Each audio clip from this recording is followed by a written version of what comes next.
Everything begins with a point. You have an idea, a spark. Most of those ideas will dissipate before they develop and fleshed out. We don't even know how many ideas we have that we don't even remember. They come to us all over, from any time and given time. For some reason, some people think they come from the shower head because many ideas fall into your mind when you're in the shower. Whatever the reason is. But after Chachma comes Bina. Bina is considered to be like a river.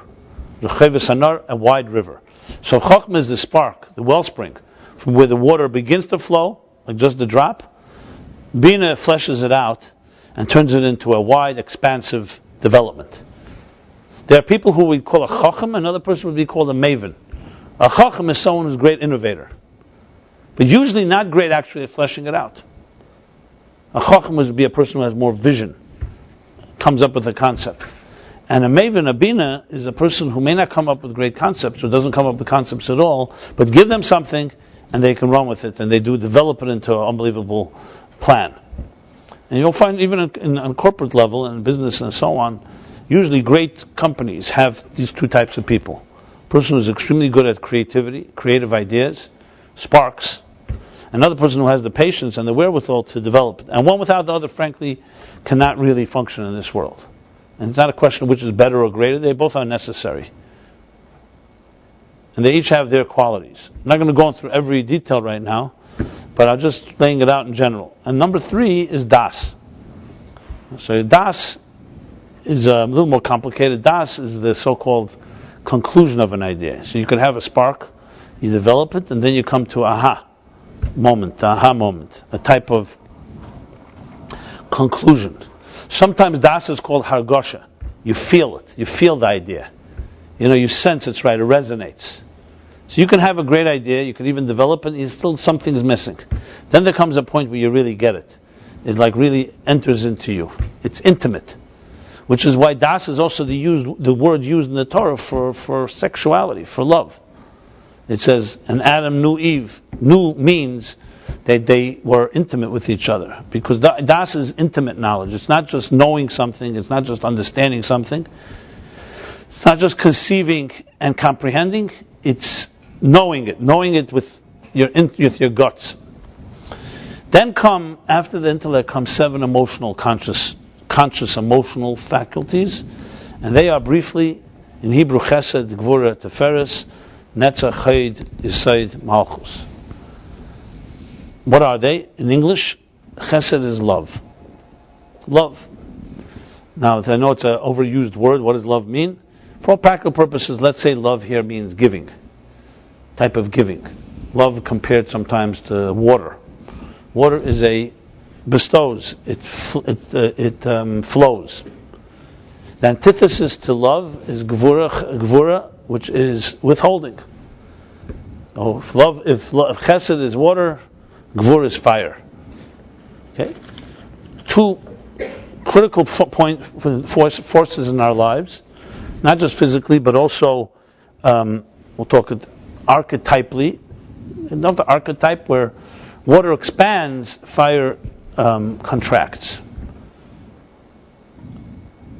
So fire in the context of Gvura, in this case, is discipline, withholding meaning, channeling, measuring. What's the word I want to use this? It's tempering the flow of love. Love that doesn't have Gvura can be destructive. And of course, Gvura, discipline, withholding that doesn't have love, it can be equally destructive, even maybe more destructive. I mean, in human life, you find people who are very giving and loving, they don't know when to stop. It's like the gas without the brakes. And Gvura is the brakes, it's the disciplines, the channeling. Like raindrops are a perfect example of Chesed and Gvura working together. Rain, water, it's Chesed. It's the blessing of water that makes things grow. But if it would come down in buckets, it would flood the fields. So it comes down, Gvura is Geshamim, it comes down raindrops. So it's water, but it's coming down in a tempered way and measured that the earth can absorb it. A teacher, anyone that loves someone, knows that besides giving love, you have to know how to give it. That the person who you're giving it to can contain it. Some people are excellent at giving love, but they absolutely do not consider the person they're giving it to. So they flood and they can drown out that person, and love can be destructive. Then comes Tiferes. Tiferes, you'll see everything is in threes as well. So you have like right, left, center. If Chochmah is like the right brain, Bina is the left brain. Chochmah is the spark. Everything's connected there. The right brain. The left brain is where it breaks it down into details. And then Das is that sense of resonance and completion. The consummation of an idea. So that's the middle path, the balance. Then comes the same thing in emotions. Chesed would be right, and Gvura would be left. And Tiferes is again the middle path. What's Tiferes is compared to compassion, Rachmanis, Rachamim. Tiferes is sometimes called beauty. Beauty always is harmony within diversity. It's not about one color blue or one color red. It's not just about fire and water. It's about the perfect symmetry between the two. And together you have Tiferes. In emotions, it's usually compassion. Again, if you've read the book, the Omer book that I did for the 49 days between Passover and Shavuos, these are laid out there in detail if you want to look it up later. Then comes the fourth emotion is called Netzach. Netzach is literally means victory, but Netzach is endurance, ambition. So it's that driving force. It's again right. It's the right force. It's similar to Chesed, but Chesed is love.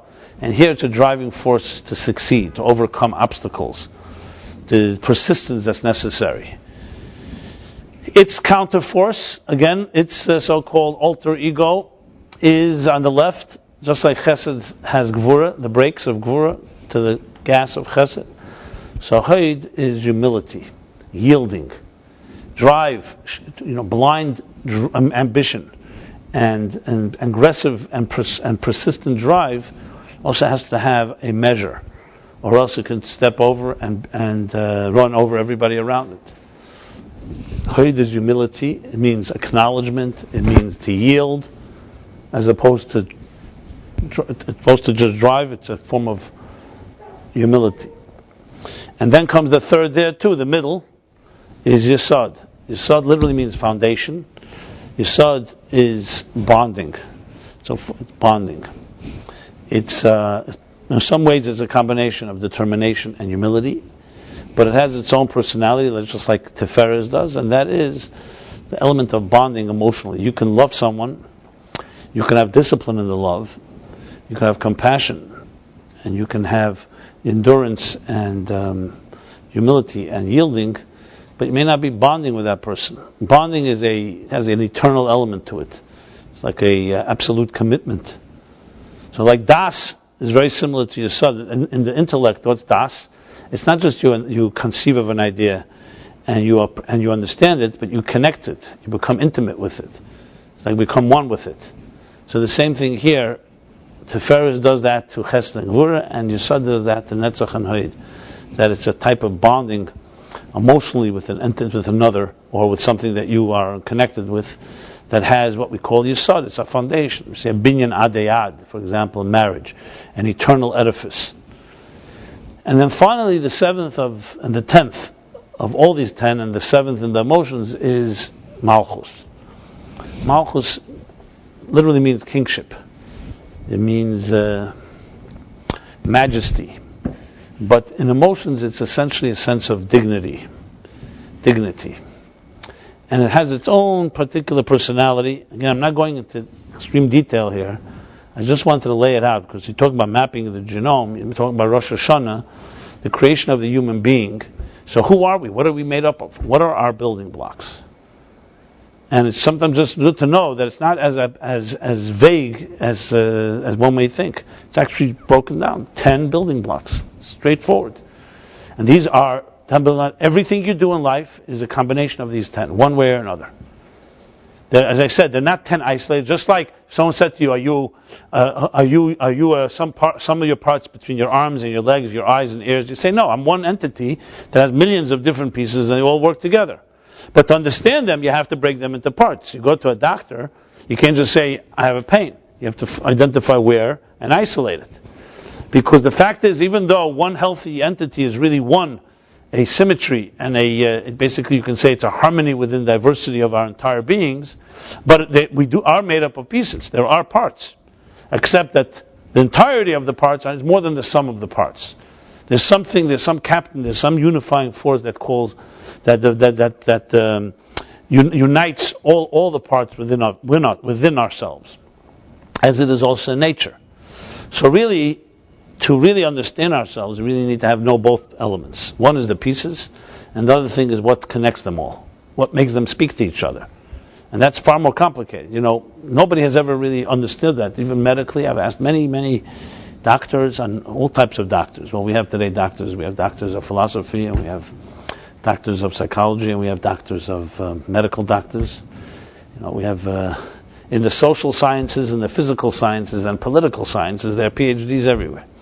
The kid that comes Rosh Hashanah, he sees that the synagogue hired a new rabbi, and he sees his name is not just rabbi, he's Rabbi Doctor, whatever, Rabbi Dr. Epstein. So he calls up the rabbi and says, "I welcome you to the community. I am happy to hear, and I have a headache, and what can you do for me? Here we can have kill two birds with one stone. What does he need? A doctor and a rabbi. Here he has a rabbi. That's a doctor." So the rabbi starts smiling and says to him, "There are different types of doctors. I'm not that type of doctor." He says, "What kind of doctor are you?" He says, "I'm a doctor of philosophy." So he says to him, "What illness is that?" So the bottom line is that we have, as I said, a structure that goes back not just 5 years or 100 years, it goes back thousands of years. That's actually a structure of what makes us tick. Who are we? So what better time to discuss it than the eve of Rosh Hashanah, when we celebrate the collective birthday of the human race and the birthday of each of us as individuals. As the Mishnah says, each of us was created as an individual, exactly like Adam and Eve, in order to know that we carry responsibility for the entire world. We were not created as a cluster, in a group. Each of us is an individual. What I mentioned before, the message we should be telling our children literally every second of the day, is you are unique. Not to give them a big ego, but to give them the responsibility, the value, the dignity to know that you must find out what your soul's mission is, and that's the key driving force of your entire life. So the Mishnah says that, more or less, in Sanhedrin, where it says, "Lefichach nivra adam yechidi," what that was on Rosh Hashanah. That's why a human being was created as an individual, not as a group, but as an individual, to teach us that every one of us is unique, as if no one else exists in this world. And that doesn't mean, again, not that we should treat everybody as if they don't exist. That's not what it's meant. It's meant that we should understand that what we have to contribute, you can't look around and say, "Hey, someone else is going to do it if I don't do it." No one can do what you have to do. That story with talk about the Olympics, the Jewish Olympics rowing team. So before the training for the Olympics, they keep losing all the, whatever they call them, the heats.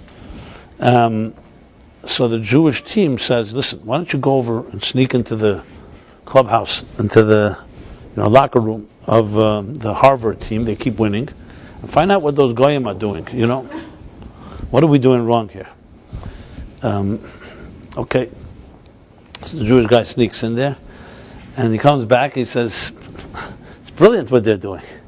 10 people on the rowing team," he says, "There, 9 people are rowing and 1 person yells." To finalize that, to give you the punchline if you haven't guessed it. Because by the Jews, 9 people are yelling and 1 person is rowing. So obviously you're not going to win the race that way.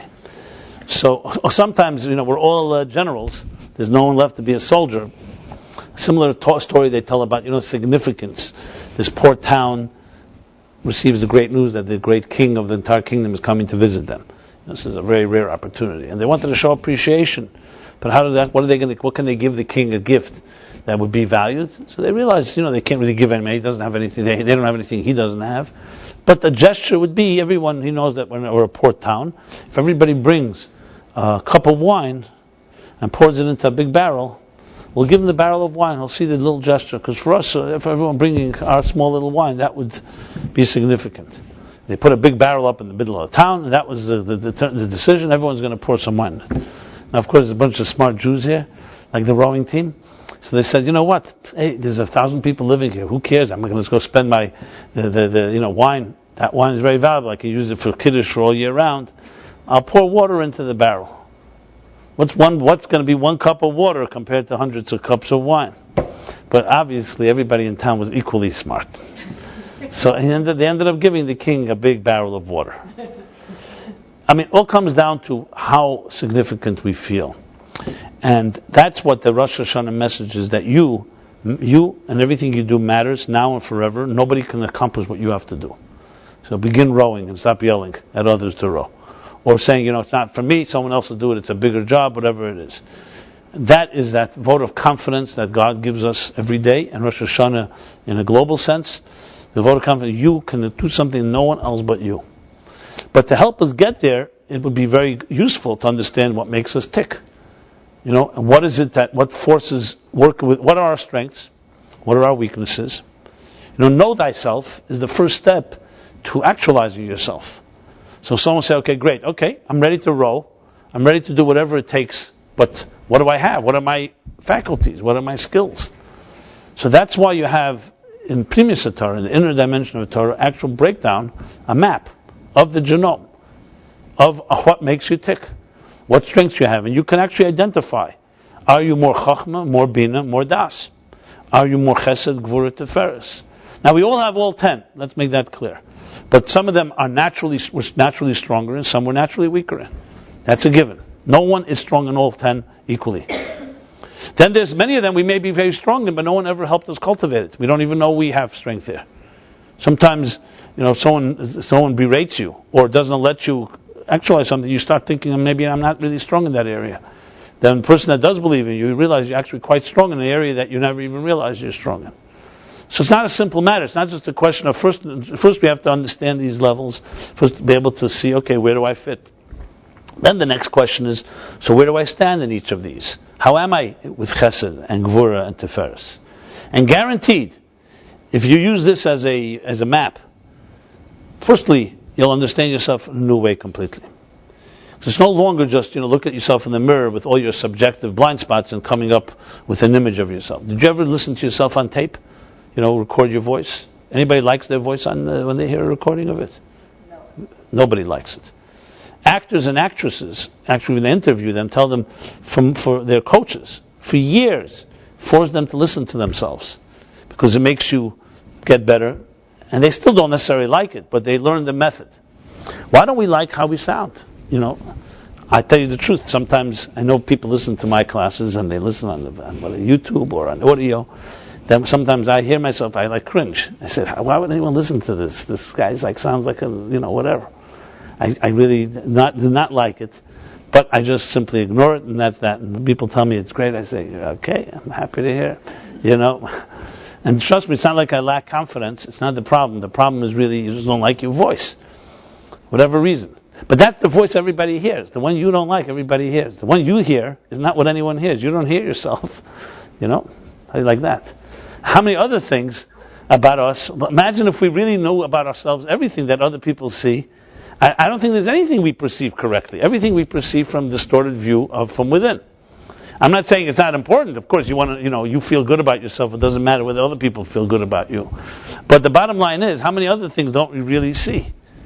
That's why juxtaposing your life to these spheres, to the building blocks, and understanding them gives you some type of objective backdrop, so you could say, okay, where do I stand? Do I conceive better, or do I flesh out ideas better? Or neither of the two, which is also an option. Doesn't mean you can't, it means you just don't, And then the same thing is with chesed and gvura. So I don't want to turn it into some type of, the pseudo, pop psychological quiz or test, because life is much more complicated, and I actually am always very, cynical about these tests online, do these things. But the truth is, some of them are very well done, and they are scientific. Just important to always qualify. Nothing is conclusive. How much can one test do? But some of them do have a lot of wisdom, have been developed. The worst ones are the ones that feed into, obviously, our astrological, childish the superstitions. But the ones that are sophisticated are the ones that challenge. And the ones that challenge make you really look at Where do you stand with chesed? Where do you stand with gvura? So this isn't about getting a definitive, I don't believe the way to approach this is that you want to come away with a definitive personality type. Now you can hang it up on your refrigerator. This is my type, 4721, whatever it is, these numbers or letters and so on. Because to me, that usually does not lead to responsibility. It just leads to making you feel good about yourself. And in Judaism, the focus is always motivation to grow, not whether you're going to have, I got myself figured out. We don't have ourselves figured out. Because with all this self-knowledge, all you need is one curveball. And suddenly you realize, hey, 1 second, I don't have it all figured out. Because if you have it all figured out, next time, God forbid, we all suffer setbacks. God forbid, we all suffer losses. Suddenly all these personality types are not going to help you deal with someone rejecting you. Let's put it this way. You're going to go say, I'm this type, that type. My point that I'm trying to make here is that self-awareness is critical for growth. Not about trying to just satisfy our that human craving for the exotic and the unknown, like the same reason why people want to know what reincarnation they came from, or even interpreting dreams. So there's plenty in Kabbalah and mysticism that talk about dreams, and even talk about palm reading, and talk about face reading, and talk about many previous lives. But you'll never find a bona fide, a true Kabbalist talk about it. You go to the greatest true Kabbalists, they'll always dismiss it. They believe like they don't know anything. And the ones that they say, the ones that know don't say, and the ones that say don't know. That's a pretty strong rule. Why? Because they're not interested in pressing you, especially for some money, to show you their previous lives. And above all, it's about responsibility. If you need to know, God will let you know what previous life. And as one Rebbe once told somebody about interpreting dreams, he says, first let's figure out what to do when we're awake before we get to our dreams. I'm not trying to dismiss it, but it is a certain tendency for people to, it's almost like an escape and a crutch, an excuse or whatever it is. And the goal is responsibility. The goal is to be a mature adult, look at your life, figure it out. But at the same time, there's plenty to be learned about what personality types and where our strengths are, where our weaknesses are. And I didn't even get into the unconscious. Talking about mapping the genome in Ayin Bays, the real exciting part of it is when he gets to the unconscious. Because the conscious, as I said, is at least it's something we can tangibly touch. You could pretty much quickly determine whether you're more chachma, more bina. It's not that difficult to do. Just look at how you come up with ideas. Look at what your strengths are. Same thing with chesed and gvura, and the same thing with other emotions. Where it gets more complicated is when you start going to the areas that it's harder to identify. The things that are beneath the surface, because that's where the real engine room takes place in the genome, which is what shapes chachma and what shapes bina. So for all these 10 faculties that I just mentioned, there's equivalent, there's a counterpart. There's the unconscious chachma, there's the unconscious bina, there's the unconscious das. They all have a second dimension that's behind the curtain, and that is already, that requires a lot more training. And but the first step is to understand what's on this side of the curtain, and then we travel inward. So the real training is to try to teach a person first how do you define how you see somebody, and then you can start saying, okay, what are the causes? Now, if you think that's overwhelming, the plot thickens. There's behind every unconscious there's an unconscious, and if you ask me how many layers there are, it's pretty many layers. And there are people, human beings on this earth, not many, that can go very deep on unconscious. But you can't go there first if you don't go to the lower levels. And above all, the interesting thing when it comes to these ideas, you can't travel purely by curiosity. You have to pay a price if you want to go into those worlds. When Moses said to God, I want to see your face, God says to him, no man can see my face and live. And then God continues and says, I will show you my back. And then adds, but my face you will not see. There's long explanations on what this dialogue, what that meant. But in very simple English, and you can even take the word God out of the picture, it's not even a religious thing. You want to know the truth. Can you see the truth and be you?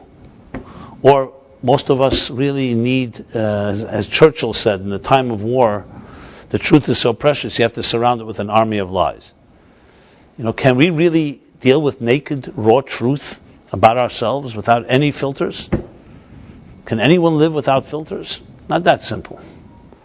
Those people that tried to, using William Blake's line, cleanse the doors of perception, got themselves into deep trouble. They couldn't come back. They burned out there.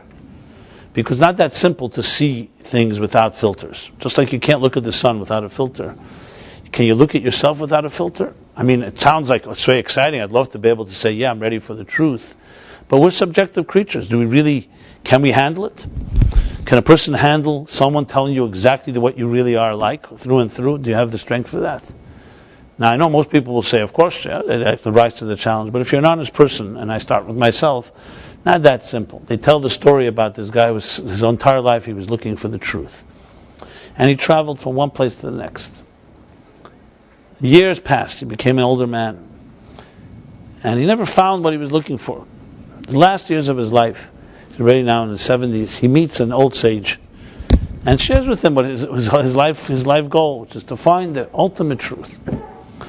The sage looks at him and says to him, how much of a price are you willing to pay for this truth? Didn't mean financially. So he said, what do you mean? My whole life I've been searching. Not a small matter. It's not just my whole life. This has been my biggest goal. I've never stopped. Anyway, he gave him the benefit of the doubt. So he said to him, if you travel to here and here, gave him instructions, directions to go to a certain distant land, you'll come to a place, gave him exact details, in a big forest you'll find a palace. That's called the House of Truth. You'll find your truth there. So he embarks on this journey. To make a long story short, I'm not going to elaborate all the steps of the journey. If certain stories are good, if you need more time, you can just embellish. So he ends up, he sees this palace like strange in the middle of nowhere. As he opens up the doors, he notices a fascinating sight. As far as he can see, he sees these long halls, and they're filled with only one thing: light. Candles, flames are burning everywhere, each in its place, rows and rows and rows of flames. As observing this awesome sight, a fellow suddenly comes over to him and says to him, "Can I help you? I'm the gatekeeper here. I'm the housekeeper." "What is this?" He said. "This is called the house, the world of truth. This is the house of truth." He says, "What are all these flames?" He says, "These flames, every person on earth has a corresponding flame here. And when you study that flame, you see the truth of that person's life. You'll see flames of different shapes and different colors, and you'll see flames that are destructive, and you'll see flames that are very refined. You'll see tall flames and short flames. You'll see new flames. Those are newborn children. They're just beginning. It's a lot of fuel. We don't know where it's going to go yet. And you'll see flames about to burn out. These are the flames of souls that are about to leave this earth." So of course this man says, "And where can I find my flame? I've been looking for this my entire life." He says, "Well, go down row whatever it is, row A, column 27. Anyway, he goes and finds his flame. As he gets closer, he's like really tentative, because this is like it. As he gets close, he notices it. He's like shocked. His flame is about to burn out. So he realized, this is the end of the line. And then he understood why he's been allowed to come here, because this is it. But he gets so disturbed by his flame being burned out, he looks around to see if anybody's watching, and he takes another flame, the oil, and pours it into his own cup to give himself a little more time. As he's finishing doing it, he feels piercing eyes staring at him. The housekeeper is looking, saying, "And you were ready to pay any price for the truth, right?" So what the story is, the moral is, the push comes to shove, we all have our interests. And not that simple to see truth the way it is. And actually the best teachers and mentors you'll ever find are the people not that they tell you everything. As a matter of fact, the expression is they reveal 1 inch and conceal 2. They will tell you what you need to know right now. And the day will come one day when you understand other things that they may have told you didn't understand at the time. Because it's not about impressing someone with knowledge. It's not like a crystal ball will tell you your future. That's not how it works. The greatest leaders and teachers are people who will tell you what you need to know to give you the tools, the methodology, that whatever you'll face, and the day will come, the seeds are planted, the day will come when that seed will sprout when it needs to sprout. That's what true conveying, because it's not about self. The problem is always the self. It all begins with our interest. Now, I'm not suggesting we should not have any self-interest. And we all created with a certain sense of self that is divine. God created us with a sense of self. But the self that becomes exaggerated, when we don't like our voices, is because we don't really know our voice. That's why. We don't like to hear certain things. It's about, the self is when you begin self-worship, when the self becomes the defining arbiter and defining factor. That's where the problems begin. The self blinds us. It's biased, it's subjective. There's a need for that too. That's how we preserve ourselves. That's how we protect ourselves. But it's not how we find truth. The self is not your way of finding truth. Your way of finding truth is to get the self out of the way. And that's where the challenge becomes. And that's why any type of tainted agenda, where you want to see God's face, because why? Because you want to feel like you saw the reality, because you feel better that you were shown the truth, that's not good enough. And God is basically saying, you want to see me, you have to stop looking. By not looking, you'll see me. That's the ultimate secret to all real things in life. That's how you find love. That's how you find truth. That's how you find God. That's how you find your soul. You see, we live in an acquisition-oriented society. It's about acquiring. You want something? You get the money and go buy it. Real things cannot be purchased. They can't be acquired. They have to emerge, and emergence is always through a process. Nothing real, and someone can show me, give me one example of something that's real, that comes without a process and can be acquired without emerging. It doesn't work that way. It emerges.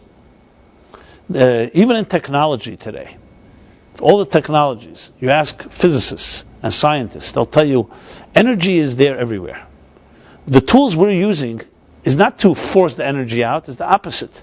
It's to create a subtle form of environment where the energy will emerge and feel comfortable to emerge. Not that it has a will or knowledge, but it's about creating. It's not about we own energy. We don't own energy. It's the mystery. It's the humility of realizing that there are mysterious forces out there, and you create the right tools and the right instruments and the right vehicles to harness those forces. That's the real understanding of what it's all about. But the ego is always the trap. So in understanding these, the genome I'm talking about, Chokhmah, the 10 faculties, and understanding the inner dimensions is direct commensurate. And here's maybe I gave you the good news. The good news is that there's a structure. The good news that it's all mapped out. I don't call this bad news, but some may see it as bad news. The other news is that to get in there, you have to pay a price. And the price is not money. The price is to give up what you worship so much, and that's yourself. To be able to see the unconscious, you cannot enter with your conscious faculties. You yourself have to take yourself so seriously. Because if you go in with your tools, that's what you're going to get, your tools. This is the key to all knowledge. And is the hardest thing to come by, because it means you have to give something up to get that. And we don't want that. We want to have the best of both worlds. There's the classic example that, who was it? Sir Arthur, forgot his last name. Eddington, maybe. He's one of the physicists, philosophers. And he was asked by some, how are you coming up with these new quantum mechanics, quantum conclusions that are so counterintuitive and illogical? Things are in an indeterministic state, probability, uncertainty, wave and particle, the observer affects what it observes, everything that was counter to any type of understanding of logical science. That there's cause and effect, causality. And here, in quantum mechanics, there's no causality. You can't define things in that way. Without going into all the details. We never even saw an atom, let alone a subatomic particle. How do you come to such conclusions? And this is not about faith. We just believe it. And he gave the classic analogy, which is an excellent analogy for almost anything in life. He gave the analogy of a fisherman who spread his net across all the seas. And then collected and gathered all the different types of fish and began documenting different colors, species, shapes, the works, families, fish. And he came up with a whole list, and finally they started looking for some conclusions. What does he find? What do his findings lead to?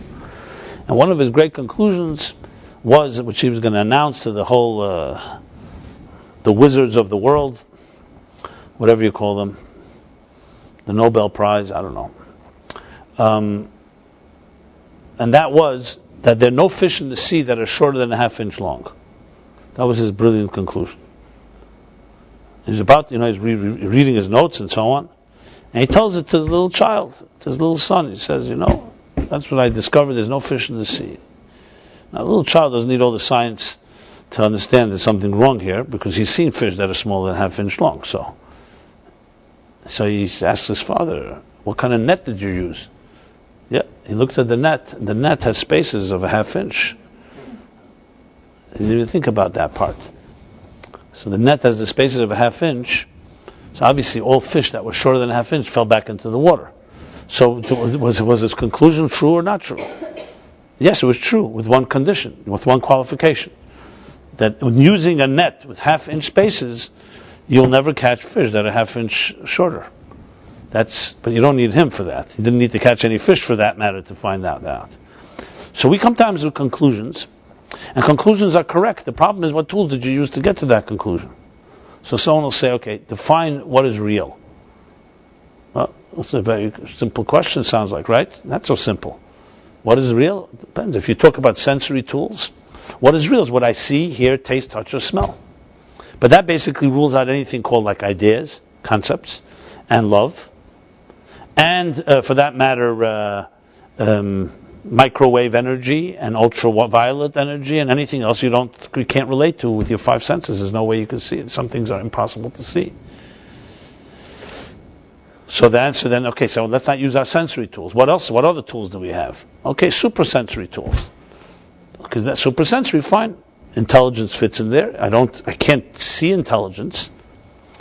I can't touch it, but I can sense it in some way. Some other way. I have another tool. Same with love. So do we stop there? Answer obviously, one second, but that's also limited tools. Who says, the question is, where do you stop? The answer is you stop where you want to stop. The truth is there's no place to stop. If you're ready to shed your net of half-inch and then shed other nets and other tools, the sky's the limit and beyond. You can reach into the infinite itself. And that's where what Chassidus calls the concept of bittul. Bittul means shedding your perspective. That's what it means. Shedding your layer. Suspending your way of looking at something. Because as soon as you put your way of looking, that is the trap. So you could argue, one second, so what else should I do if I don't use my way? What way should I use? Someone else's? No. It means not being trapped in what you think are the conclusions or what you want to conclude and so on. Meaning open to hearing anything. And often that means that you may not like what you hear. Or you may hear things that compel you and obligate you to do things you don't want to hear. So it's a journey. I wouldn't suggest that you can just begin immediately. It's step by step by step. The first step, and I'm now going back to Ayin Beis and mapping the genome, the first step is to get a handle on the conscious existence. Even our conscious existence we're pretty much blinded to. Forget about unconscious. I know that sounds like a shock to many people. What do you mean? I'm conscious, I understand I'm blind to. But conscious, I got my act figured out. Really? As I said, without understanding yourself in the 10 spheres that I just mentioned, you don't have your act figured out. You don't even know what you're strong and what you're weak at.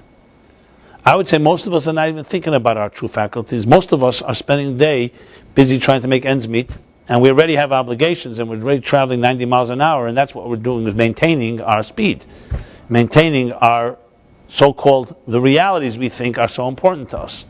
So there you go. There's your first net that you have to challenge. Who says what you think are priorities are priorities? You ready to ask yourself that question? Now, I'm not here to tell you have to ask yourself. You can choose not to.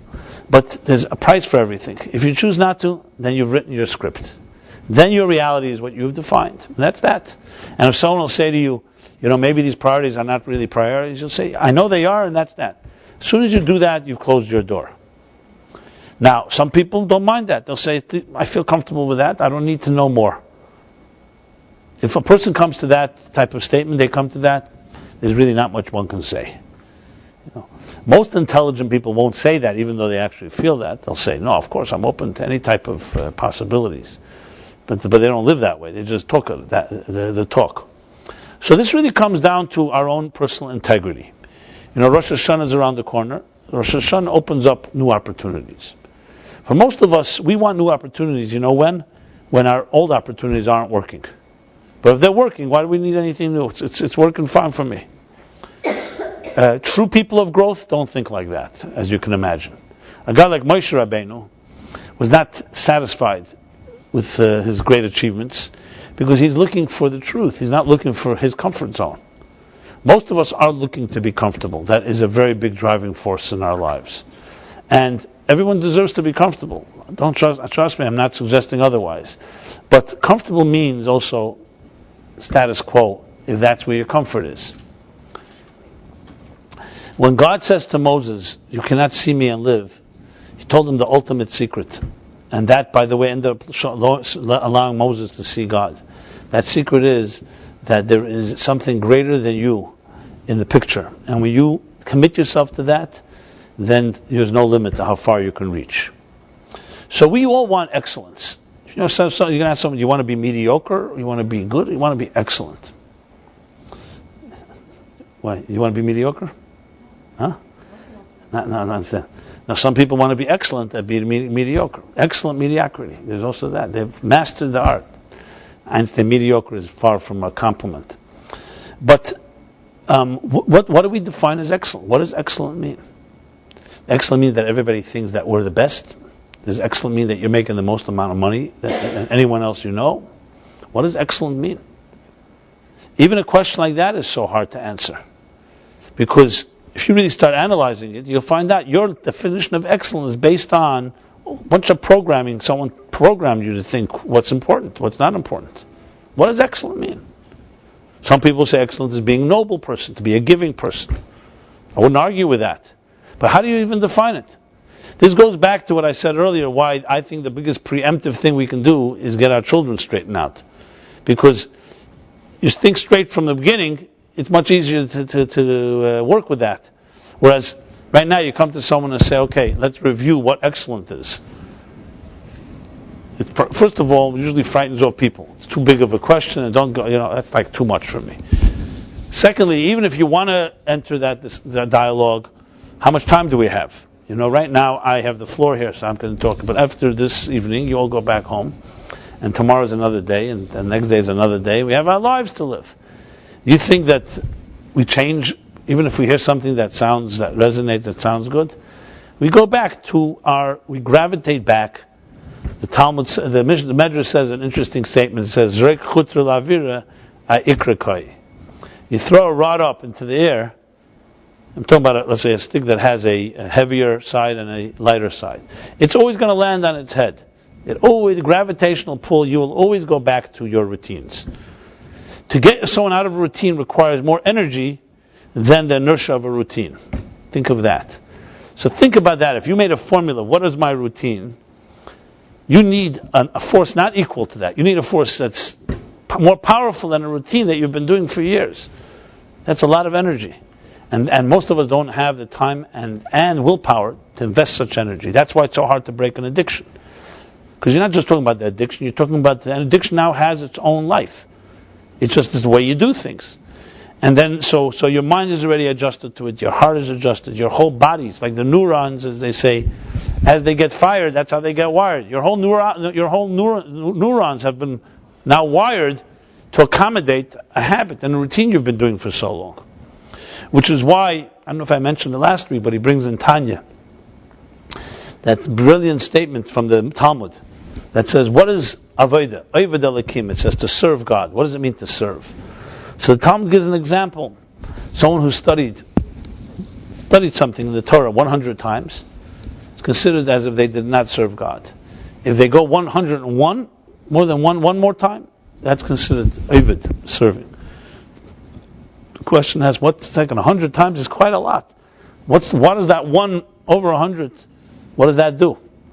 And the answer is because in the time of the Talmud, the routine was to study something 100 times. It was by habit. To do something by habit is not called serving. It's called just following. It's called mechanical, automatic pilot. That 101 time, that one time more, because it's not their routine, that changes everything. That means even good routines tend to have that type of inertia, that type of gravitational pull. So to enter into our own genome, into our own thing, this is the difference between the medical version and the spiritual version. There, the only effort that has to be done is the painstaking work of mapping the genome. Here, your ego makes a big difference, how you're entering. And that's why in Rosh Hashanah we blow shofar. And Yom Kippur we fast. Because it's not just, you can't enter the unconscious world of our souls if you don't do something about it. You can't just enter because you're curious, or because you're a tourist and you're interested in like sightseeing and seeing what it's like. You have to enter with your guts, with your whole you, and to do so, to earn the way, there's things you have to put on the side. You have to allow yourself to be open to hearing another perspective. A shofar is an interesting thing, if you think about it. When I was a little younger, so I don't know if I was more skeptical than I am today, but I had my own share of skepticism. And I used to wonder about this blowing of the shofar, I used to wonder because it was like, I stepped back sometimes in the shul, and my father always was aggravated by this, even though he was very open-minded and encouraged and never dogmatic, but he didn't like my challenging certain times in Rosh Hashanah when it's supposed to be a moment of awe. And I once asked him, I said, what's going on here? There's thousands of people listening to the ram's horn. Like, if you think about it as an outsider, like, I understand the tradition, and I'm not challenging the Torah says it's a mitzvah, but I was just like, in my so-called secular mode, trying to understand as an outsider what exactly is going on here. I understand we want to have a conversation heart to heart. Rosh Hashanah is a great time. Let's all get together and talk from our soul to soul. Talk to God. Talk to each other. But what's this thing blowing a ram's horn? You got a ram's out there, America, New York, who's ever even seen a ram? Suddenly we have a horn that they carved out, and people are blowing it with a blessing. I say this I'm not trying to be irreverent, because of course there's also very beautiful and very many lessons in it. It was just my way of challenging and trying to really understand. I wasn't trying to be the wicked son at the Seder. The Rosh Hashanah doesn't have a wicked son, but you get the idea. And then, of course, the same question I had was, it comes Sukkot. You come in, if I was an outsider, I walk in, I suddenly see thousands of people with these four vegetables, and waving them, and this, and like, what's going on? Like, what is this? One thing that looks like a lemon, called the citron esrog. Another is like a branch of a palm, the lulav, and then there's the myrtle branches and the willow branches. It's odd. Again, it's a mitzvah, and I'm not taking away. But what does this mean? And I always had a difficulty. So for me, I gravitated to the spiritual side of it, thinking the spiritual. Okay, there I understand. Everything in this material world has a spiritual counterpart. The shofar has spiritual meaning. The physical part is the shofar. The spiritual is the sound, reflective of the sound of the soul. There's different sounds of the soul. Perfectly fine. But I came to something as I got older, something far more simplistic. The spiritual part, as I said, fine. I came to something that was very interesting. This is my little epiphany. And that was that there's actually something powerful. Exactly, my question was exactly the point. If everybody got together in shul and started talking heart to heart, which is also questionable if Jews could get through that, and not gravitate to other type of conversations, but that's another story. I would not be asking this question. It was precisely that here's a ram's horn out of the blue, forcing you to get out of your comfort zone, and suddenly, in a completely different paradigm, a different framework. It's like excellent. I was reading a few years ago some type of advertising firm in the West Coast They're very known for that. I forgot their name. I'm sure you could find it. They're known for their creative campaigns for companies and really put a lot of products on the map. And interesting what they did.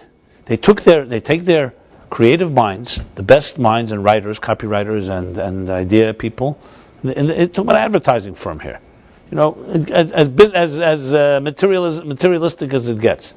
And they schlepped them to some Colorado retreat, literally, where they turned a farm, they turned a piece of land into an amusement park, completely like children, sand lots, merry-go-rounds, completely ridiculous, and they're like they almost have to regress back to their 6-year-old, and there's a lot of ice cream and cotton candy, and that's where they spend all day. And then at the end of the day, they have not at the end of the day, every few hours they have these breakout sessions, and they brainstorm ideas for this product, of new marketing ideas.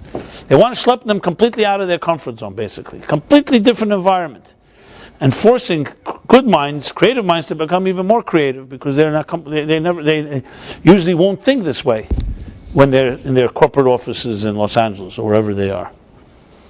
And I said to myself, that's brilliant. That's exactly the point.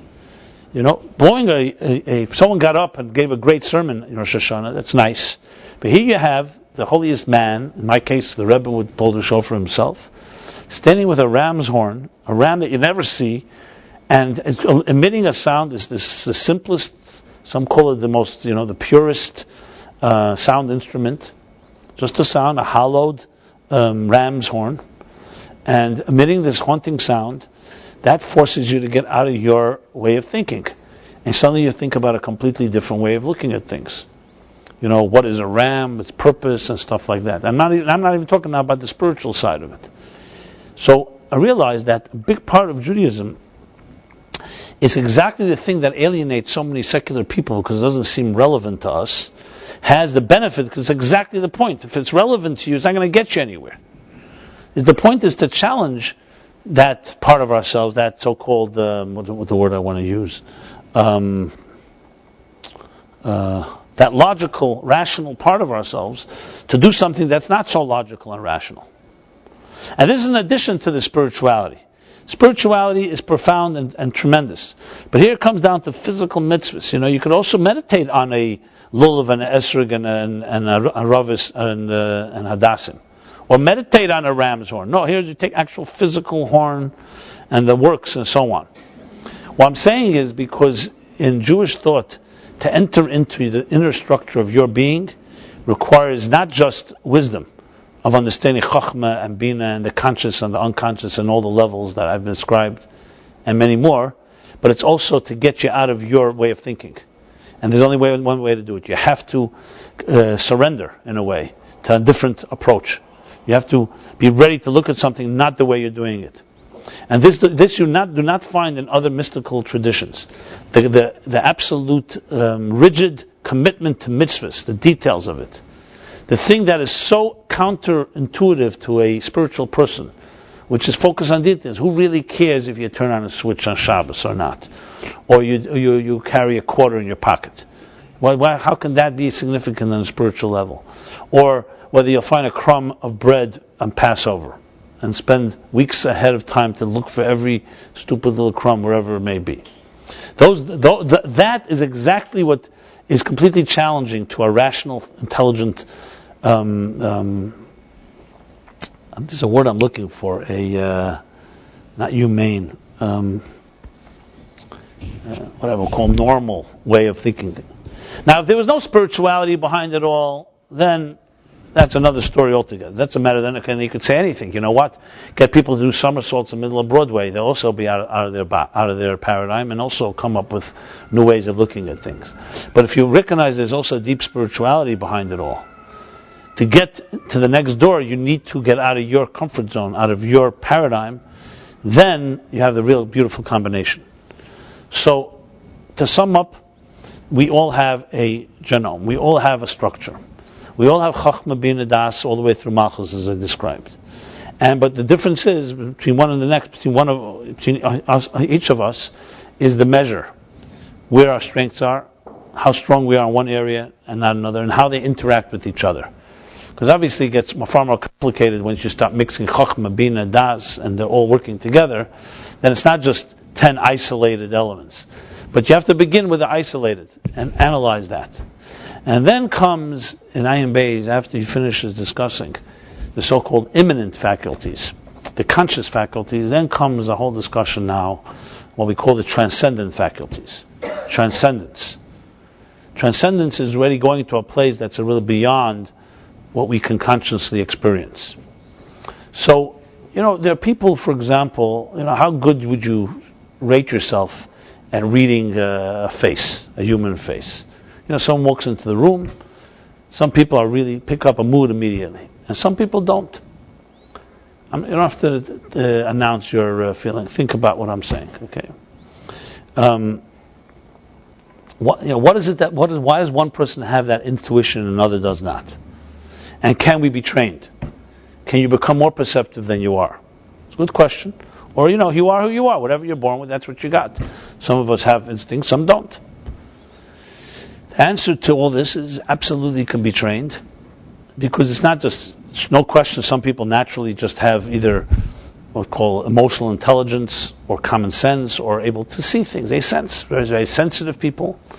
As a matter of fact, some people who grew up in very unhealthy homes are very high sensitized state where their antennae are up and they immediately sense when there's tension or something more than others do.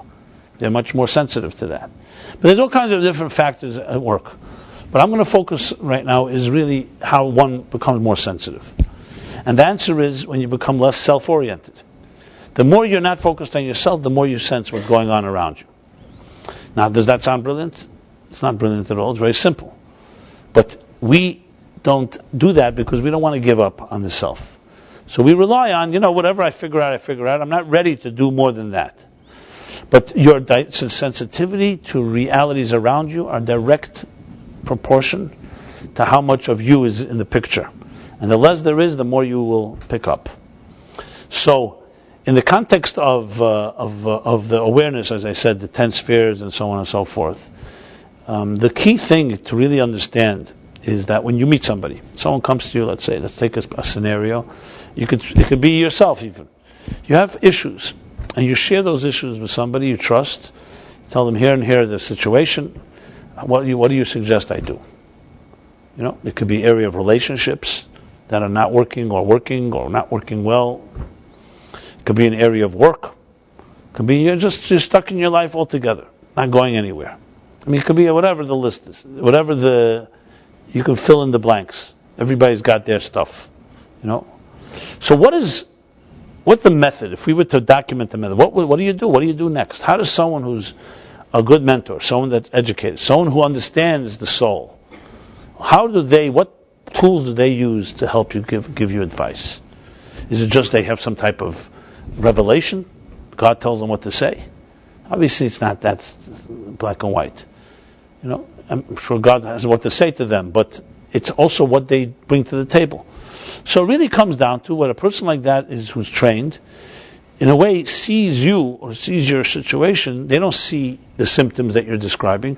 They immediately are able to see the causes. They can't always see every cause, but they see some of the causes. They're able to, or if they don't see it, they know at least that's what I have to look for. So they know where to look. No different than a doctor. You tell a doctor I have a little pain in my shoulder, and a lay person will not know what to say. A pain, okay, fine, take a painkiller. But if it's a persistent pain, a doctor, I just heard somebody had a problem with their shoulder. They told me they went to all kinds of doctors. Then finally someone said, go to this and that. Yeah. Within 3 minutes, the guy diagnosed it, but other doctors have been still not even sure. He has that training. He just has it. He has the experience and training. He's able to identify. He has it down pat. Obviously, no one's perfect, but the idea is, what is he seeing that others don't see? His years of training, his experience, his understanding of the anatomy, I guess, and all the elements, and I've seen enough to be able to isolate immediately that if you're doing this, it's definitely not this problem, and so on. How many mistakes we've made, and we've learned from our mistakes. Someone else comes and tells you, I did this and this, you say, definitely don't go there. You know what not to do. Sometimes you know what to do. So it's a combination of intelligence, it's a combination of knowledge, and above all, experience. And maybe more above that even is sensitivity to look for those causes. Now, how deep can one go? So someone who's trained is able to see not just the Chochmah Bina Das, which that's the easier part, because that's conscious. They're able to see the unconscious. And the way they enter there is because they're able to not look with their perspective. They're able to shed their perspective and just look at the situation for what it is. This is very difficult to do with yourself, for all the reasons I mentioned earlier, because we're too subjective. Even if we were right now to sit down and say, you know what, I would like everybody to answer, take the 10 spheres, the 10 faculties, and Chachma, rate your Chachma from 1 to 10, your Bina from 1 to 10, your Das, your Chesed, your Gvur, all the way, all the 10. How would you rate it? Guaranteed you're not going to rate it accurately. What you rate is going to be very valuable for two reasons. First of all, because you will say something, obviously, even a broken clock is right twice a day. Right? So you're going to say some things that are very important because you know yourself to some extent. For example, Chochmah Bina, you'll know I'm pretty good at innovating, I'm not so good at fleshing it out. And the second thing that's important is to see your blind spots, to see how off you are. That's also valuable, to see how far you are really from what an objective person would say. So right there, you immediately have the beginning process. But what the truly trained eye, and truly traveling into the genome that I'm discussing, is to really understand the forces that are beneath the surface. Because let's say you even determine, you know what, you're very good at chesed, but not good at gevura. You're good at giving, but not know when to withhold, how to discipline yourself. Or the other way around, too much discipline, and you don't know how to give. Fine, that's a diagnosis, so to speak, but that's not necessarily a cause. That's just a fact. That, as I said, is relatively easy to do once you get beyond subjectivity. What's difficult to do is why. Why is that the case? Is it that your genes are just more chesedic than gvuridic? It's like you're just born with that? Is it hereditary? Or maybe it's connected to some experiences in your life.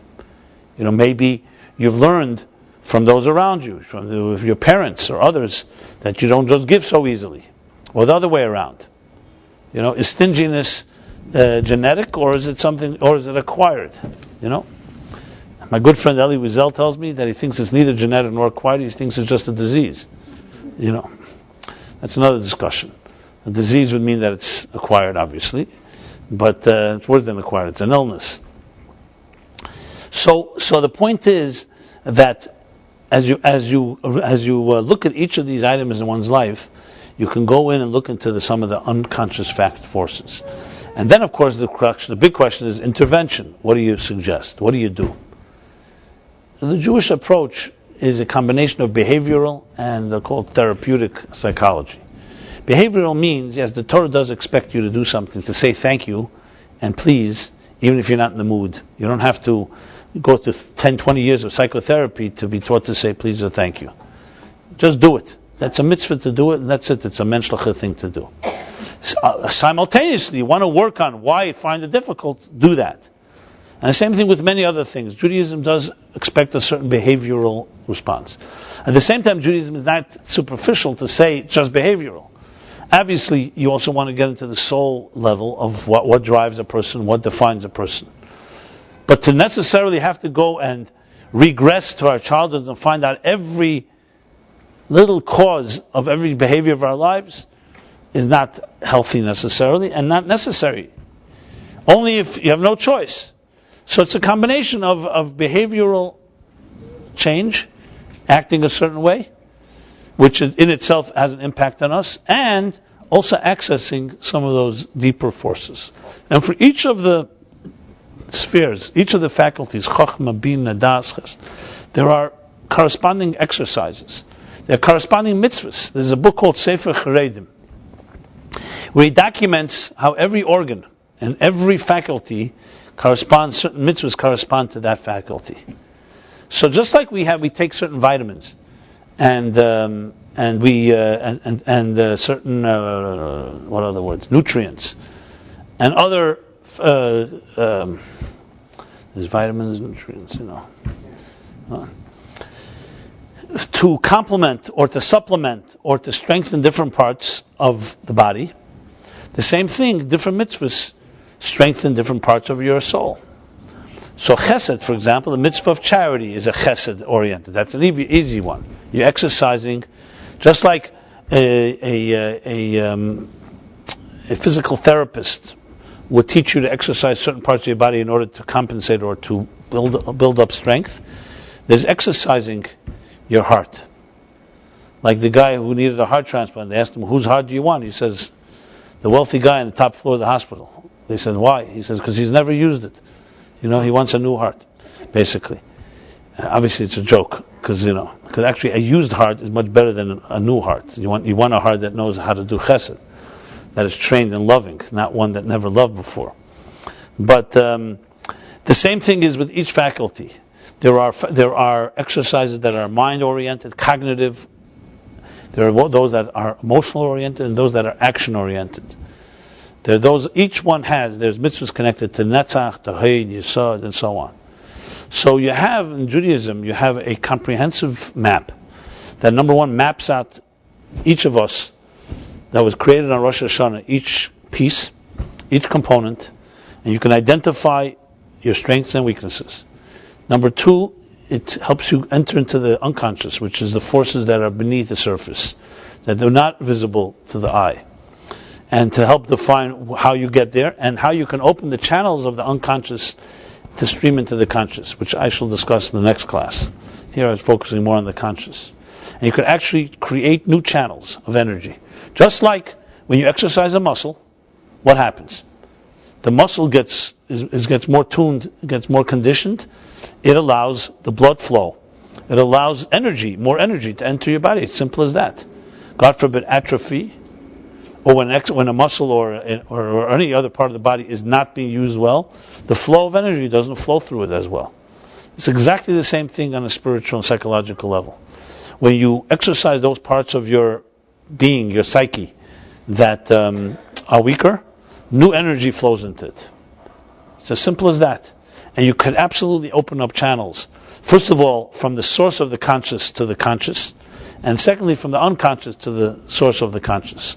So essentially, think of it like a type of multi-layered process. The outer level is what you see, the naked eye sees. Then begin the conscious map, then there's the unconscious map and the unconscious, and you go all the way into the inner dimensions, and you can create a channel from the most inner dimension all the way through. So as he says in Ayin Beis around the Rosh Hashanah discourse, he says on Rosh Hashanah, when the contract is renewed, a channel of energy opens all the way from the source, through all the layers of our unconscious, all the way to the conscious. That's what's renewed. So like in the morning when we wake up, after a night of sleep is a certain type of comatose state. Everything is subdued. When you wake up, there's a new force, a new surge of energy. It's like the source is now transmitting a new flow. So Rosh Hashanah collectively, this new flow begins for each of us. And therefore we have opportunities that we don't have any other time of the year. The first opportunity is to connect to that. The flow is open. The flow opens, and as you create more containers for it by exercising the parts that need to be exercised, you create actually containers that draw down and that transmit. It's like, think of it like a drained battery.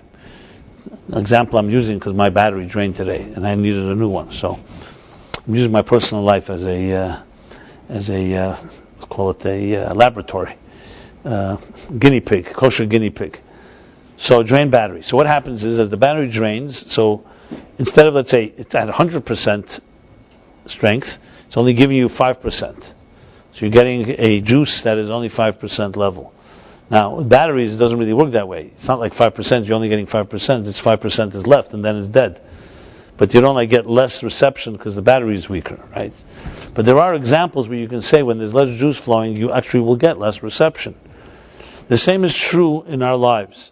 The channels of energy that enter our lives are in many ways impeded or blocked due to our behaviors, due to our own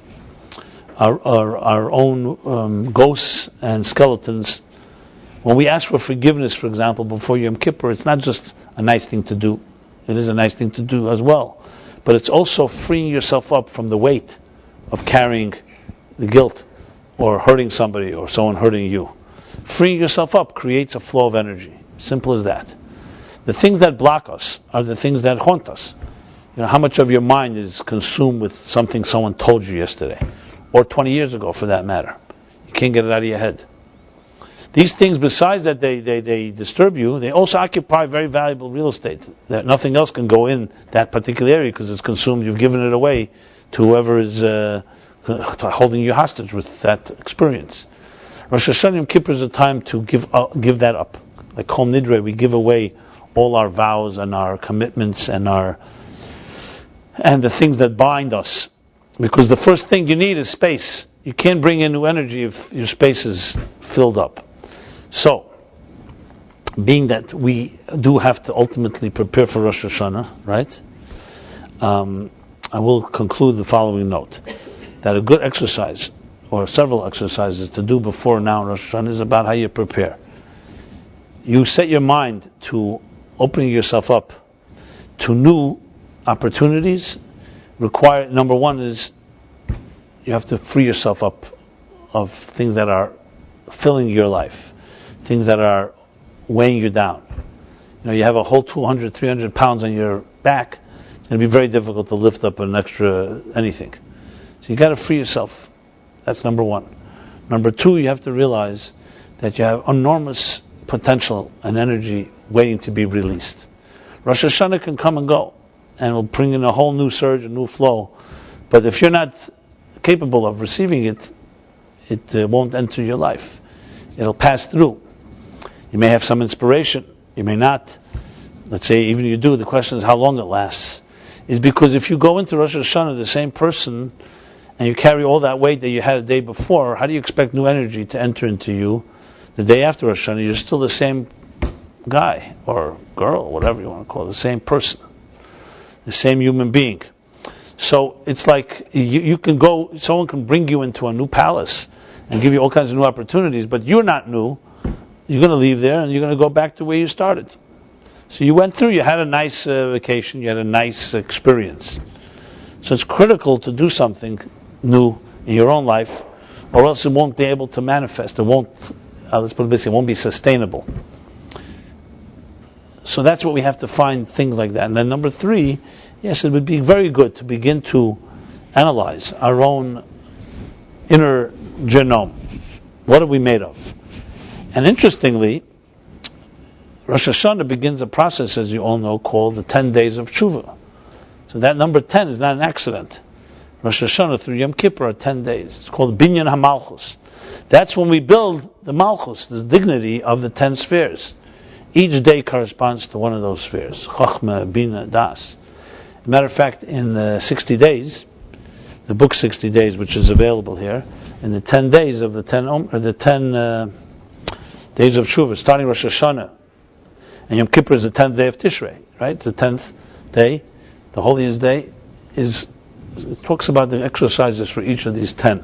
So you have an opportunity to use each one of those 10 days as an introspection to that particular dimension, and identifying and determining where do you stand, examining where do you stand, your Chochmah, your Bina, your Das. So that's a good beginning. And then the continuing classes that I'll be giving next week, the next few weeks. Next week, there's no class, correct? 1 second. Rosh Hashanah is... No, there is a class. Will be a class. Why not? Yeah. There'll be a class. The following week is not, because it's Yom Kippur. The next week will be a class. Yeah, Monday, Tuesday is Rosh Hashanah, so it's Wednesday night, yeah. There will be a class. So I will continue the discussion and try to move a little from the conscious to the unconscious. But I expect that you all also move there, because it's going to be hard to talk about something if you're still where we are here. But the journey continues, let's put it this way. So I plan to use this as a recurring, I can't say every week, but a recurring theme of mapping the spiritual genome of each of our psyches, and slowly identifying the different components and what we can do to strengthen each part. But it's definitely a fascinating journey, and hopefully does excite at least some of you, to get to know yourself. Maybe it's time to finally get to know yourself in a real way.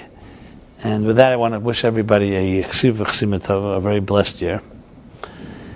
A year where we have both, number one, success in every part of our lives, materially and spiritually, all in good health, and blessings of love, and those need blessings of relationships, and finding your soulmate, finally, may be blessed with that, and those that have the soulmates to know how to hold on to it in a healthy way, and build healthy families, all with, as I said, health and parnasa, which is abundant livelihood, and with the wisdom to know how to use it well as well, and everything else that your heart desires, and including the things that you may not even know what you need, but God knows. He should give you that as well.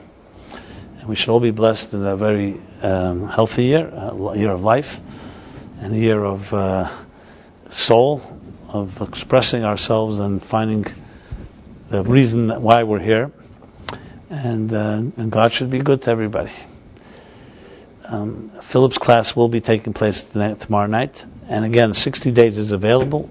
Many people find it as a good tool to help travel through this 60-day journey, the high holidays, and it's a blessing to be able to be here with you another year as the year comes to a conclusion. It's always important to acknowledge the gifts that we can continue on, and hopefully all of you can be teachers in your own right, the sphere of influence, the people that you have impact on. And the more you take upon yourself in these good activities, the more God is obligated to bless you to be able to fulfill those commitments. So everyone have a very good Shana Tova. If any way I could be of help with Meaningful Life Center for the high holidays, if anybody needs any assistance in any way, please let me know. And if anyone of you needs special prayers for any particular reason, I'd be happy to take it down, any names or particular requests. You can write it down in a note to me, or you can send me an email, or any way you feel comfortable. And it's an honor to continue the journey with you. Thank you very much.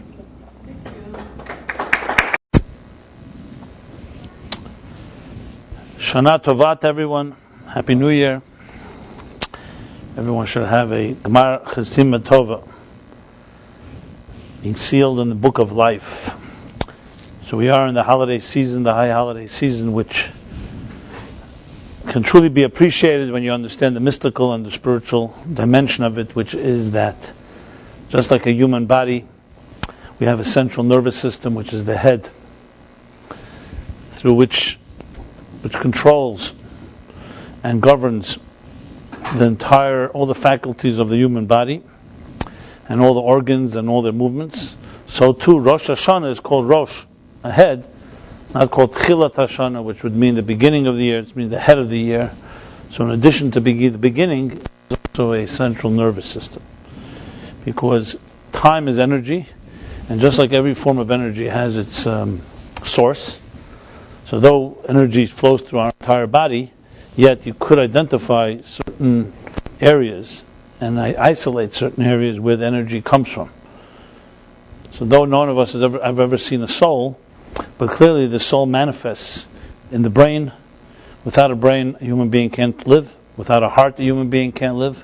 And without certain vital organs, a human being can't live. So though, God forbid, one can live with compromised or diminished faculties in other areas, there are clearly faculties that are vital, meaning without that, the life force will not flow through the body. So the head is obviously a key one, which is why any damage, God forbid, to the brain, to the mind, has damage not just in the brain, it has damage all across the board. A stroke, which diminishes the flow or impedes the flow of blood to the brain, will affect different parts of the body, because the brain is a fundamental conduit of life energy. Without getting into now the medical and philosophical discussion on the matter, but clearly it's a force like that. So the same is true with time. Time is energy. So the energy that flows into the entire year, see the year as being components or parts and organs and faculties of the body of time. So the head of that, the energy flow, begins from Rosh Hashanah. And then places actually that Yom Kippur is actually called Rosh Hashanah in Tanakh. So Yom Kippur is a form of Rosh Hashanah, and that's where the prayers are very similar. Actually, they punctuate what we call the 10 days of Tshuva, Rosh Hashanah being the first day of the year, Yom Kippur is the 10th day of the year, and they complete a cycle of 10 and 7 days in between them. So you have a cycle of 7 and 10, and Yom Kippur is the conclusion of what began Rosh Hashanah. And Sukkot, the holiday that follows Yom Kippur, is like the celebration that comes and reveals that which the experience of Rosh Hashanah and Yom Kippur are all about. So if we did Rosh Hashanah and Yom Kippur correctly, it wouldn't just be sitting in a synagogue and praying lip service or out of guilt and superstition. It would be actually a profound spiritual experience of literally going back to one's own source. Just like, let's say, a business has an annual meeting where they meet and they determine what the goals will be for the coming year, and they set the course, and that's when they hire and recruit. In a way, Rosh Hashanah is like a spiritual annual gathering, and what it's meant to be is really getting back to the source of why are we here on this earth. So the big questions of life: what's my purpose? Why am I here? What am I doing with my life? Why am I caught up in the details and minutiae, or am I focusing on what really matters? That's what Rosh Hashanah and Yom Kippur are truly about, and that's why it's called in many prayers a word that is very foreign to us, and many people have problem actually with this word. You hear the word Malchus all the time. Rosh Hashanah, Yom Kippur, we say Melech HaMishpat, God the King, crowning the God as King. Rosh Hashanah is about blowing the shofar. King, again, King, King, King. What is this meaning of God as being King? Melech, Malchus. So the truth is that if you interpret it correctly, Melech really means dignity. The dignity of a human being, the essential dignity of a human being, is this fact that we are indispensable. And that comes from a Torah point of view by virtue of our being created in the divine image. Take away a divine element from a human being, we could be then rendered negligible, dispensable, and meaningless.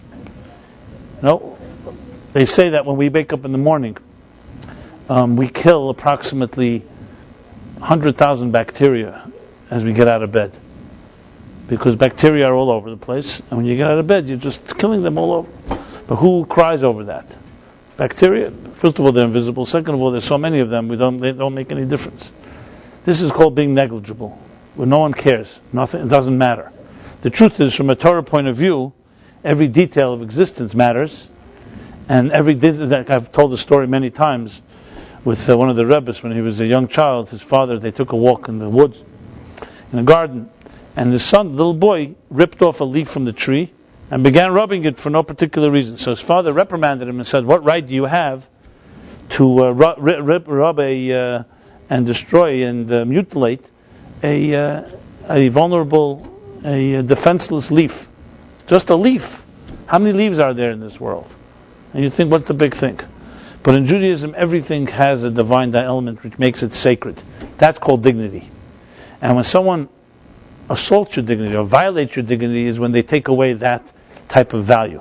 When a child is abused, when someone is yelled at, when someone is demoralized, that is abuse of malchus of a human being.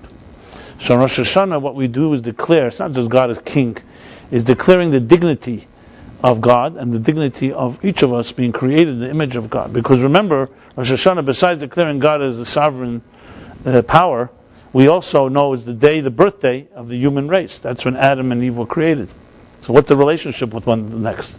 If you talk about creation, if you talk about crowning God as King, God began 6 days earlier. He created the universe 6 days earlier. It's not because God doesn't need to be crowned. What is God? Anyone that has any even ostensible understanding of spirituality knows that God is not a principle in heaven or some type of man-made creation that needs to be crowned, that needs to be glorified. It's really about glorifying life. If life is to be sacred, we have to have a dimension of it that is beyond us. And that's the true meaning of a God.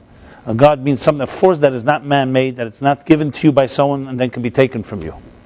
And interestingly, the founding fathers in their wisdom understood this. They came to it through a negative way because they saw the abuse, religious abuse, and the abuse of people's personal rights. So they declared the Declaration of Independence that all men are created equal. We would say, well, people are created equal, and they base it on the fact that because each of us was created. Created is the word they use. Though there's separation of church and state, created by what? By a God, as they put it, a divine. Each one of us is endowed with inalienable rights that no one can take away from us. Because they understood that if you're going to create guaranteed freedoms, it cannot be man endows it to us. It has to be given to us by something, a force that's beyond us all. Now, the founding fathers were not particularly religious people. They were deists. Some were actually, like Thomas Paine, did not consider themselves even believers. But for them, God was not what we call God today, whatever the stereotype or the parody that God is. For them, God was the idea that it's not man. It's not man-made. So not King George, and not the Emperor Louis, and not Tsar Nicholas or Alexander. Nobody can give us rights, and therefore no one can take from us these rights. In this sense, we're completely equal. Now this, for a Jew, this is like obvious fact, because the Torah says that. But in history, in the world, this was not a fact until 300 years ago. Simply not a fact. There were no governments in the world. There was no sovereign state that was run by this type of basis, that there's individual rights that are sacred. So Rosh Hashanah is really the birth of that message, that there's individual rights are sacred, and that's what's called Malchus. And these days we build Malchus, we build the structure of Malchus, we build Malchus because, as the Kabbalists explain, and as I discussed last week, and I'm going to elaborate more now, is that the spiritual genome, the DNA of a human being is made up not just of the physical DNA that we know of, but also spiritual DNA, and Malchus is a key component because it's the essence of dignity. But dignity alone is not sufficient. To have a full dimensional structure of a human being, you need to have what we call the 10 faculties, or the 10 spheres, the 10 spheres. And they are, as I discussed last week at length, these are the conscious faculties. They go from Chokhmah through Malchus, Chokhmah being wisdom, the concept of an idea, Bina is the comprehension, Das is the conclusion, the resonance, the conviction, you can say, the final picture. And then come 7 emotional spheres, going from love through discipline, compassion, endurance, humility or yielding, bonding, and dignity. So when we say that now is Binyan HaMalchus, it's called the building of the structure of Malchus, the building of dignity, as it's explained, and I make it a little palatable and explainable in the book 60 Days, is that each of these 10 days of tshuva, starting from Rosh Hashanah, going and ending in Yom Kippur, build another one of the 10 spheres of dignity. The wisdom of dignity, the understanding of it, the das of it, the love of it, and so on. So each component is like in anything in life, we know everything is, we call hiskalos, is called interconnectivity. Things are not one-dimensional. If someone will say, well, are you emotional or are you intellectual? The answer is there's always a combination of both. So if you want to dissect it on a more theoretical level, you could speak about them as separate components. But if someone looks at a human being, are we more similar or are we more different? The truth is we're much more similar than we are different as human beings. But the configuration, the combination of our personalities is what makes us unique. It's not that one person has wisdom, another person has none of it. It's how wisdom works and how it interacts with the other faculties. So the human body is very similar. We all have the same organs, we all have the same structure. But the combination, the configurations of how they all mix together is the key thing. So when you talk about chromosomes and DNA and genetics, even the difference between masculine and feminine is just a matter of an X and Y chromosome. But that's the difference between being male or female. And that's a fundamental difference. But it's all about how they all mix together. So everything has everything within it. This is called in Hasidic terminology or Kabbalistic terminology, hiskalos. Hiskalos means where there's a configuration, an interconnected configuration, what we would call today a network. Then there's a thing called hischalkus. Hischalkus means a structure that is diverse. A diverse, or you can say a diverse or a differentiated structure where everything is in its place. That's called hischalkus. Hischalkus, when all those pieces come together, what we would call harmony within diversity. So you could have one unit. One unit can be, let's say, the color blue, the color red. Or you could have your eyes and your ears. And then you could have how they are distinct. There's 2 units. So that's hischalkus, there's distinction. where each unit is functioning in its particular way, and then there's iskalos where they work together in a symbiotic way, and that's called iskalos, which means that they are now networking with each other. They each give and take, and then you have a healthy structure. So in a way, when the Torah talks about creation, it talks about day one, let there be light. In day one, it says, the Medrash says, Echad, it was unity prevailed. There were no multi-dimensions. Even though it says in the beginning God created heaven and earth, but as Rashi explains, the entire world was like in a seed. And Bereshis included all the diversity that would be created, but then it was like in a seed, all included in a concentrated form. And each day, that part of the seed emerged. So then you have day 2 created his chalkos. Now we have day 2 is level 2. That's why the Medrash says every day it says Vayar Elokim, that God saw that this was day 1. So day 1 doesn't say Yom Rishon, like Yom Sheni, Yom Shlishi. It should have said Yom Rishon, the first day, the second day, the third day. It says Yom Echad, because the first day was unity. Second day is now second day, third day. So now the second day was the creation of diversity. You have therefore the split between the upper waters and the lower waters, heaven and earth, the upper heavens and the lower ones. And then day 3, you have Chuchpah by Kitoiv. It says that in day 2 we don't say, God does not say it was good, because he could not say it was good once he saw there was diversity, because diversity has the potential, like the Medrash also says, that that day the Machlekes was created. Divisiveness. Diversity is very healthy, but diversity also has the potential for divisiveness.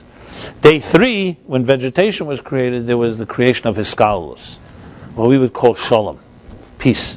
In Judaism, peace is not the absence of pieces. Let's put it this way. Peace, as in P-E-A-C, is not the absence of P-I-E-C-E. But peace is not the absence of war. Peace is a state of being of its own. It's fulfillment. Shalom comes from the word shalom, also complete, fulfilled, and many other meanings in it. So shalom is more than the absence of peace. Shalom is creating harmony within diversity.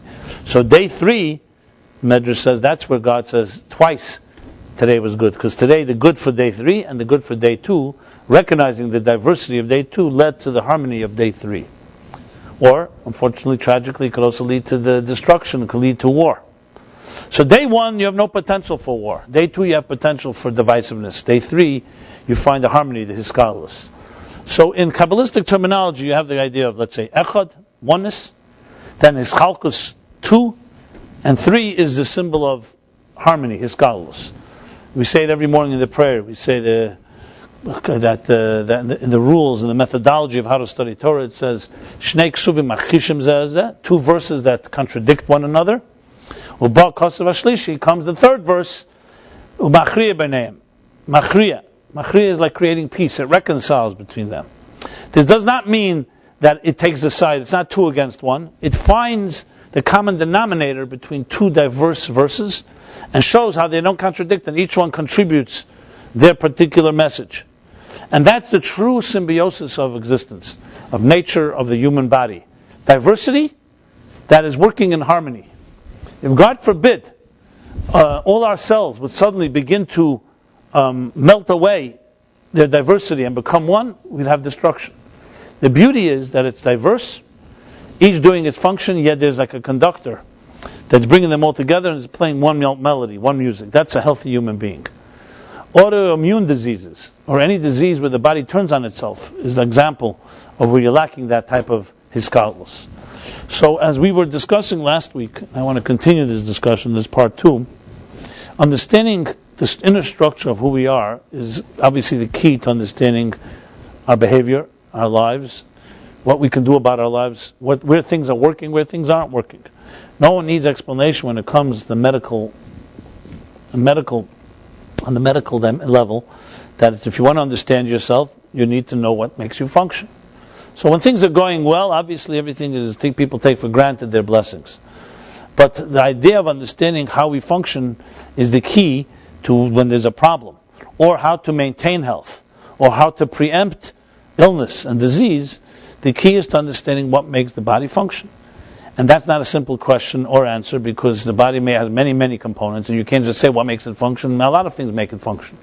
It needs oxygen, it needs food, it needs drink, it needs vitamins, it needs all kinds of different minerals. and it needs it at different times, and it needs it in the right balance. And when there's a deficiency in one, it needs to be compensated for, and so on. Then there's, of course, dealing with infection and dealing with disease and so on. And then we have a whole immune system that fights these forces. So literally equally, there's also, as the Rambam says, there's chayli haguf and there's chayli hanefesh. Just like there are illnesses of the body, there are illnesses of the soul, of the spirit, of the psyche. What they call today psychology, the study of the psyche.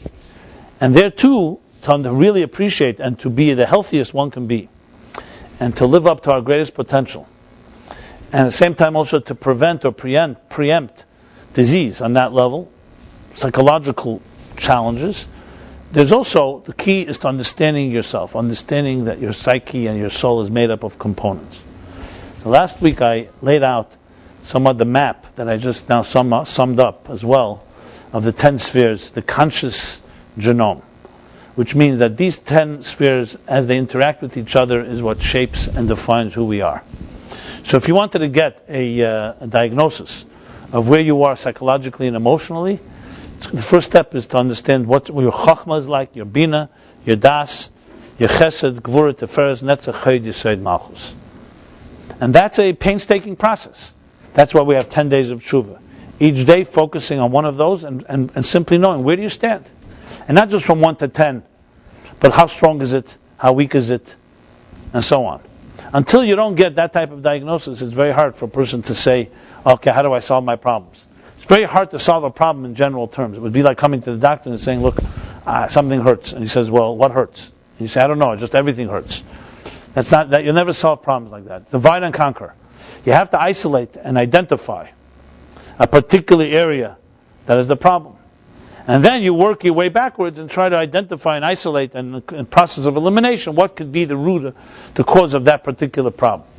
Now, of course, we can have a pain in one part of our bodies and the root is elsewhere altogether. But that's why a trained eye is able to trace and identify these forces. And the same and even more complicated is the spiritual genome. Understanding those factors and how they interact with each other. But if you want to have any understanding of yourself, and especially if you want to grow and deal with any of your challenges, whether it's fears we have, whether it's blocks that we don't know where they're coming from, whether it's just our own upbringing trapped in our past and in our comfort zone, or the pressures that are placed upon us by other people's expectations. The list goes on. Whatever it may be, there's not just the isolating the problem, it's also understanding why is it impacting you. Why, for example, some people, some of the issues I just described, they've been able to handle. They don't really, not affected by other people's expectations, for example, as much. Because each of us has a different makeup. Each of us has a different profile. So one has to really understand the details of that profile. And that would be, obviously, in my opinion, would be one of the greatest contributions we can make, would be to actually map that spiritual genome so people could have a blueprint by which to follow and understand themselves and literally become soul doctors and have soul doctors who can help us identify, isolate, and then intervene in each particular area to figure out what's going on in our spiritual structure. But in addition to the conscious, just to make the plot thicken, there's also the unconscious, which is what I was going to discuss today. But I want to begin with a preface. Jewish thought, based on a medrash, which is based, of course, on the Torah itself, on the Bible. There are 5 different names that are used throughout the Torah when you talk about spirit and psyche. So to just say, for example, we have a soul within us is very general as well. That too has to be broken down in understanding who we are. And the 5 different names given for it, as the Medrash says, is Nefesh, Ruach, Neshama, Chaya, and Yechida. Nefesh, Ruach, Neshama, Chaya, Yechida. Generally, you could define them all as soul. But specifically, Nefesh means a life force, Ruach is a spirit, Neshama is a soul, Chaya is again life, and Yechida, oneness. These are 5 dimensions of the soul. So let's talk about it for a moment in a more medical context. If someone were to ask, what does it mean to be alive? So a doctor, or anyone, a scientist, will tell you there's a medical definition for life. When they declare somebody dead, God forbid, what determines that? So actually, there is actually distinctions between the Torah definition of death and the secular medical definition. In the Torah, a key factor is breath. In medical definition, it's often the heart beating. The brain is still alive. You could have the heart has stopped and the brain is alive. So you could have there are different types of ways to define what life is about. You can have somebody that to the naked eye looks completely dead, in a comatose state, hypothermia, when in truth they are medically alive, and they can be brought back to life. So how do we define what life is? So the same is true when you talk about these 5 levels of soul. Nefesh is essentially the statement that they have biological life. Something can be alive, it could be moving, breathing, but it's the minimum, it's like the low burner. It's the minimum life force at work. Low burner of life. Which could also include somebody who's a vegetable, God forbid, in a hospital bed. A second level of life, ruach, is spirit, is that there's also an emotional element. The first type of person could say, I feel like a zombie, I don't feel anything. I'm alive, I know I'm breathing, I'm doing things, but emotionally I feel dead. People talk about that state. So ruach is an emotional life, where you feel things, you're stimulated, you're not numbed and deadened emotionally. You're excitable about things. The third level is neshama, which is intellectual life, which is essentially that there is not only emotional sensations, but there's also an intellectual. You are understanding things, you comprehend, you philosophize, you can abstract, you can analyze, and so on. These 3 that I just described are all conscious. These are conscious faculties, and how they break in the spheres goes like this. Chochmah, Bina, Das, the first of the 10, is neshama. The next of the 10, the next 3, Chesed, Gvura, Tiferes, that's ruach, spirit, emotions. And the last, that's a Chayid, Yesod, Malchus, is essentially the last 3 or the last 4 are nefesh. They're basically action-based. So if you talk about, let's say, a human being developing from child, from fetus to adult, there's a maturing process. The maturing process begins from the bottom up. First with Malchus and Nihi. When you say in Kabbalah, you'd say someone has moichin of Nihi, which means basically immature mind. The intellect is there, but it's still in a very childish state. It's the earliest stages of development. Then you develop emotionally, emotions begin to mature, and then comes the intellectual maturity, where a person grows into a full-blown adult. And these are the 3 stages of the genome as they're mapped out on the conscious levels, nefesh, ruach, neshama. But then comes the question, what about the unconscious? What about that which we cannot directly identify? Which for many of us is the driving force of so much of what we do. There are things we can identify, we can trace what their root is. We could even trace it in our own past or in our own lives and so on. But then there's a whole 2 other dimensions, and this is called Chai and Yechida, which are behind the curtain. They're not obvious, because they don't manifest in intellect, or in emotions, or in biology, in action. They remain 2 invisible forces. One is called the unconscious, and we'll call the other the unconscious.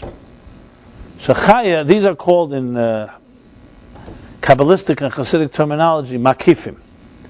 If the first 3 that I just mentioned, which are the 10 faculties, are called pnimim, which means immanent, and I'll explain that in a moment, internalized energy, these last 2 are called makifim. Makifim means hovering, surrounding, encompassing. And let's use an example. Take an example in business. Someone has a vision. They want to build a certain type of business. The vision is based primarily by an objective, by some mission.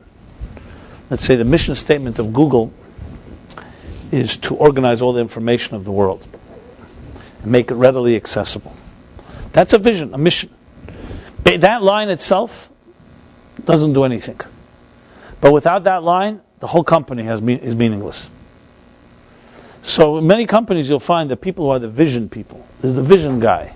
The person who carries the vision, understands it well, makes sure that everything is aligned with the vision. And then they're the implementers. They're the action people, the people who execute and manifest that vision in a real, viable, functional infrastructure. You have a vision, you want to have a beautiful home. You may not even have a clue how do you build a home.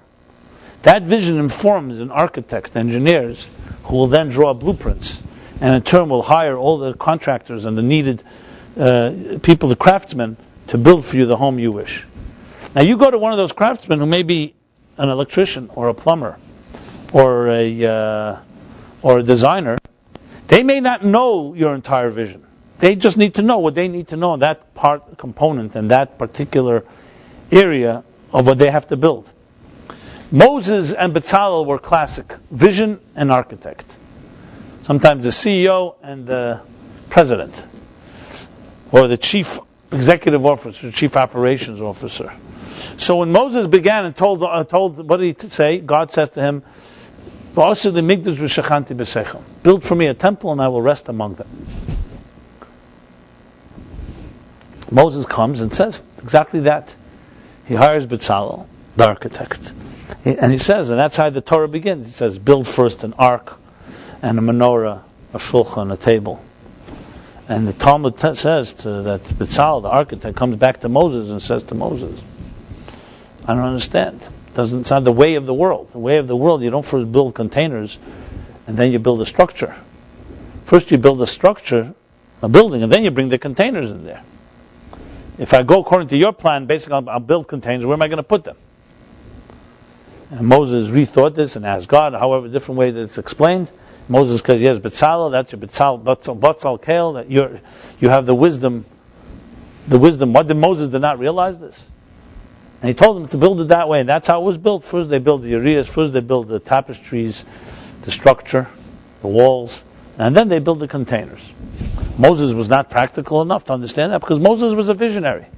He knew the purpose of the Mishkan, not its walls. It's not its structure. It's the containers that you use on a daily basis where you serve, whether it's the Aron, the Holy Ark, or the menorah that was lit, or the offerings that are brought, or the Mizbeach, the altar upon which they brought offerings.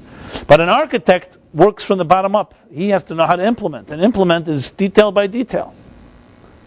So a vision person and an implementer, an executor, are not often the same type of people. They're usually very different, actually, because their personality, one has a 30,000 foot view, and the other one is a ground level view. And you need both in this universe for it to function properly. What the Kabbalah and Hasidus call this is called Makif and Pnimi.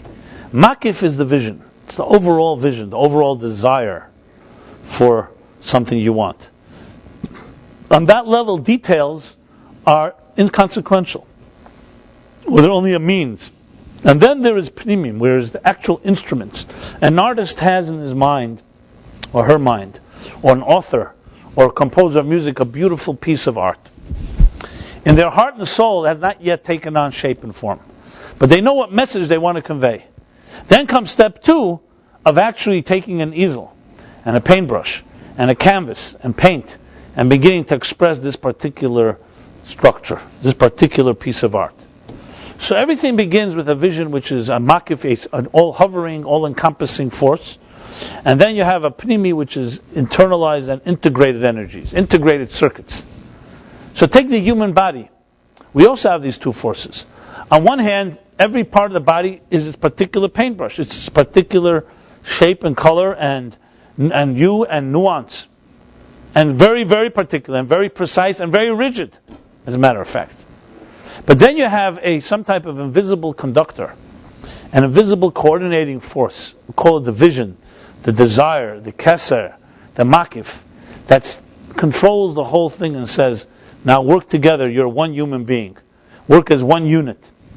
Which in a way defies, and more importantly, transcends the distinctions of the levels here. So the same going back now to the soul. Nefesh, Ruach, Neshama are implementers. They're executors.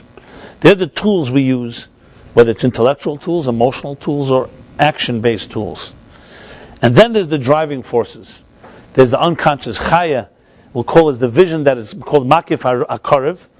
That's a vision and a desire that is closer to the integrated circuits. And then you have yechida, which is makif harachik. It's more of a distant, removed vision. Because in vision itself, there are also two levels. One is just a vision, I want to have a beautiful home where I will live in. And it hasn't yet envisioned what kind of home that will be. It's just the desire for that piece of art. And then comes makif number 2, the closer one, where you start envisioning. And someone will say, okay, what do you think this home, what do you think this piece of art should look like? So you begin describing details, but you still have not implemented it. It's still not at the stage of actually spelling it out. So the level of chaya and yechida in Kabbalistic terminology is the state of keser, the crown that's above the 10 spheres, with the keser being divided by 2 parts, as the Kabbalah says. Arich and Atik. I'm just mentioning the names for those of you that want to know the details. Arich is what we call the Ratzon Klali, the general desire that already envisions the specifics of existence, of the structure, of the art, but it's not yet actually implementing and painting step by step. That comes in the next 10 spheres. And Atik, which means removed. Atik actually means Atik Yemen. It's removed from, and that's a higher state. It's more like the pleasure, you can say. You can say it's the deeper, more abstract, pure desire to have something of art, but you have not yet even spelled out what it may be. So in analyzing a human being, you don't just want to know what your functionality is like, which is your nefesh, ruach, neshama, your conscious functions, but you also want to know what your unconscious forces are like. And that's far more complicated because they're not invisible, because they're not visible, even to yourself. If someone were to ask you, what's your vision statement for your life? Very few people have an answer for that. Their answer will be usually in this category: to be happy, to have the least amount of aggravation, to have money to have all the money I need, to build a happy family. That's most people's answer for what a vision is. And you can understand yourself how shallow that response is. First of all, nothing unique about you. Everybody wants those things that I just said. So immediately means there's nothing about you. It's about the general. Of course, everybody wants to be happy. Secondly, what does happy mean? Do you want happy? Would you be happy if you had all the money in the world? You don't have to go to work and you could stay in bed all day? No worries. Would that be happiness? Some people would say yes. Some people would say no. That would be misery. So even the word happy is a very meaningless word until you define what it means. Because we don't even have an analysis of our conscious faculties, let alone our unconscious ones. So Chai Yechida address those forces of the vision, the force, the hovering force, the makifim of the nefesh. So you have the pnimim of the nefesh and the makifim of the nefesh. And they're both vital in understanding what a human being is like. Now, in Judaism we have 3 prayers every day. We have 4 prayers on Shabbos and holidays. And we have 1 day a year when there's 5 prayers. This corresponds to these 3 dimensions that I just described. Every day in the year we have the capacity to look at and to grow and to refine our conscious faculties. So we have nefesh, ruach, neshama. These are the 3 prayers of each day. On Shabbos and holidays, there's a door opens up where we're able to access the lower state of unconscious, chaya, which is musaf, the additional prayer. And once a year, Yom Kippur, when there's a 5th prayer, Ne'ilah, the one we say right at the end of the day, before the doors close, that special prayer, which is the shortest of all the Yom Kippur prayers, but the most powerful one, is Yechida. That's when all the doors open up, and you are able to access the unconscious of your personality, the spark, where it all began. By going back to where it all began. I remember once giving a class here, and I was speaking about reaching where it all began, spark, and someone after the class came over to me, and he had worked. He was one of the film directors, or assistant director of a very famous movie. It was called 2001. And he was blown away by the discussion because he said he never thought of it that way. 2001 is all about the search for the beginning, for the source. Which is usually, even science fiction and generally, some of the more, when they talk the global films or books, is to search the source. Is there life out there? Where did we come from? So when there isn't any religious context, often it takes a shape that human beings go on some type of journey into space. They're going back in time. They're going back to the beginning, where it all began. 2001 has its own particular story. And the end of the film is that the beginning of it all is a baby, is a child. The genesis of all of existence. And it's an abstract movie. It's analyzed so many times, but it's a very powerful one because it talks about that type of going back to the source of it all. Everyone understands science today is looking for the Big Bang. They're looking to be able to recreate the first seconds of creation, as they call it. And lately, with last year, the discovery of Higgs boson, it was trying to discover what the world was like when the first Big Bang took place. And certain particles existed for a split second, and they never came, and then they disappeared. They're trying to go back to the source, because the source tells you everything else starts. If you can know what the source is like, you can know how the rest follows. If we were able to turn the clock back to the moment you and I were born, to the second you were born, before anything in life impacted you, before anything corrupted you, before anything toxified you, before anything distorted your views, what would you be like? And imagine you were able to actually go there and trace the steps and see how you got where you are, and you can fix any parts of the pipeline that were distorted in the process. That would be something, wouldn't it be? Well, Yom Kippur is essentially the day that we're told we can go back to that source.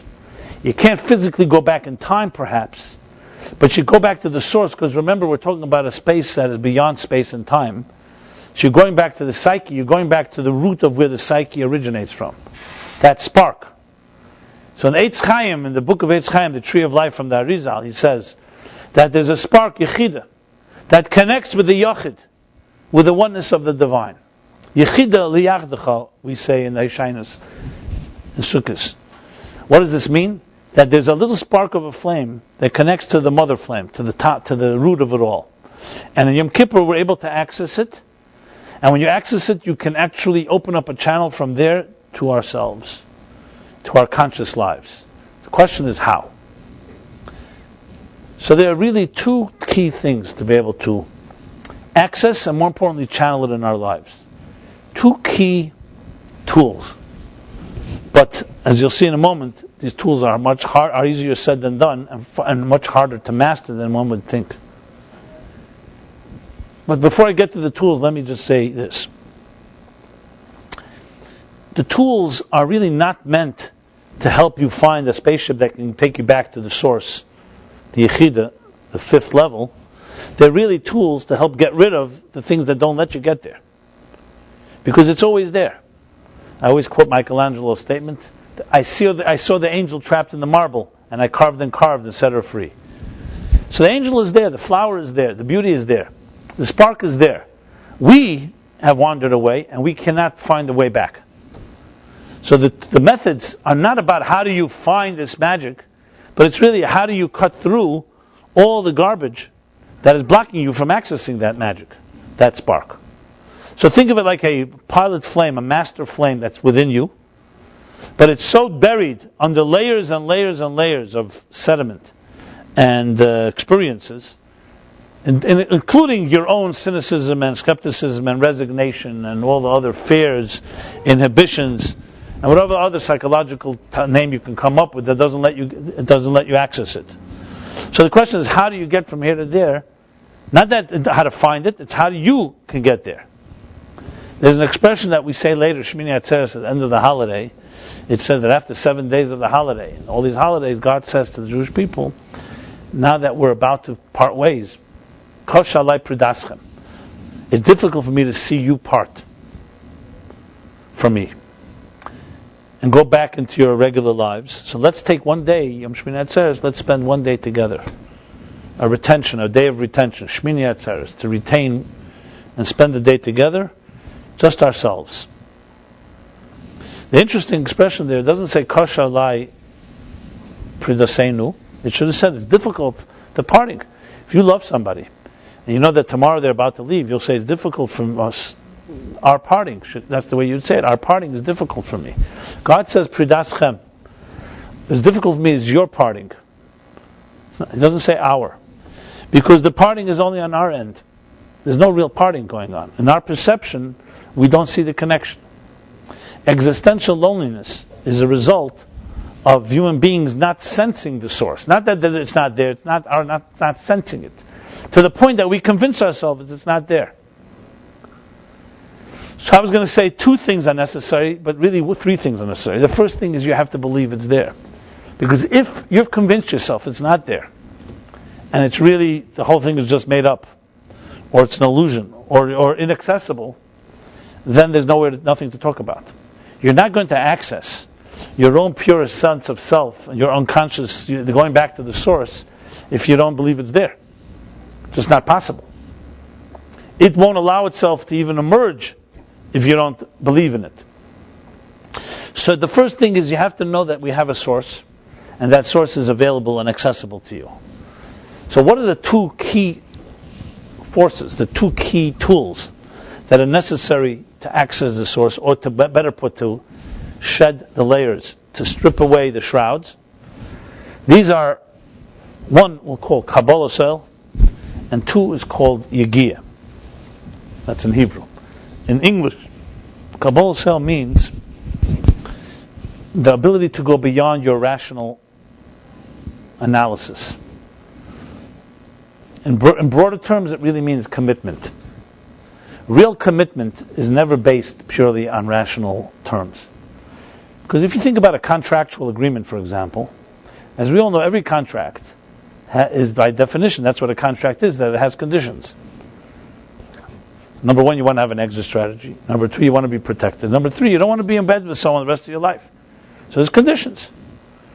A contract means I am obligated to do this for you if you do this for me.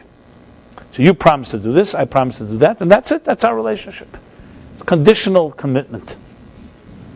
Kabbalah Sale is unconditional commitment. It's the idea that you commit to something not based on what you're going to gain, or based on the benefits, the short-term benefits or long-term benefits, but based on a total immersion. It's one of the hardest things for a person to do because it feels like you're out of control. And more importantly, or equally important, is people distinguish Kabbalah Sale as being surrendering to God. Giving up our own faculties and relying on our own resources, and now I'm depending on the crutch called God. Nothing could be farther than the truth in Kabbalah Sale. That's not faith. That's not Kabbalah Sale. That's childish dependencies. The classic story everybody knows, the joke, where the guy, the city is flooding, and everybody's escaping, and one guy calls himself a man of faith, says, I'm not going anywhere, I'm sure God will save me. They have one opportunity, another opportunity, and then the water is filling up the city, everybody's left now. He climbs up to the roof, that's it, it's almost gone. So they send a helicopter for him. They drop a ladder down. He says, no, I'm not going anywhere, God will save me. Then the helicopter comes a second time, then finally a third time, the water is already up to his nose. No, God will save me. Now, of course, God doesn't save him. Comes up to heaven, storms the gates. He says, everybody ran and didn't rely and didn't have the faith in you, didn't rely on you. I'm the only one that had faith, and you didn't save me. So God said, I sent a helicopter 3 times. Faith in Judaism is not some type of blind belief that someone's going to save your life. It's faith in the resources you were given, in the intelligence you were given, in the emotions you were given, that you were given the resources to solve problems. That's also faith. Faith is also embracing the mystery of life, that we don't have it all figured out. And there's something that we'll never fully understand.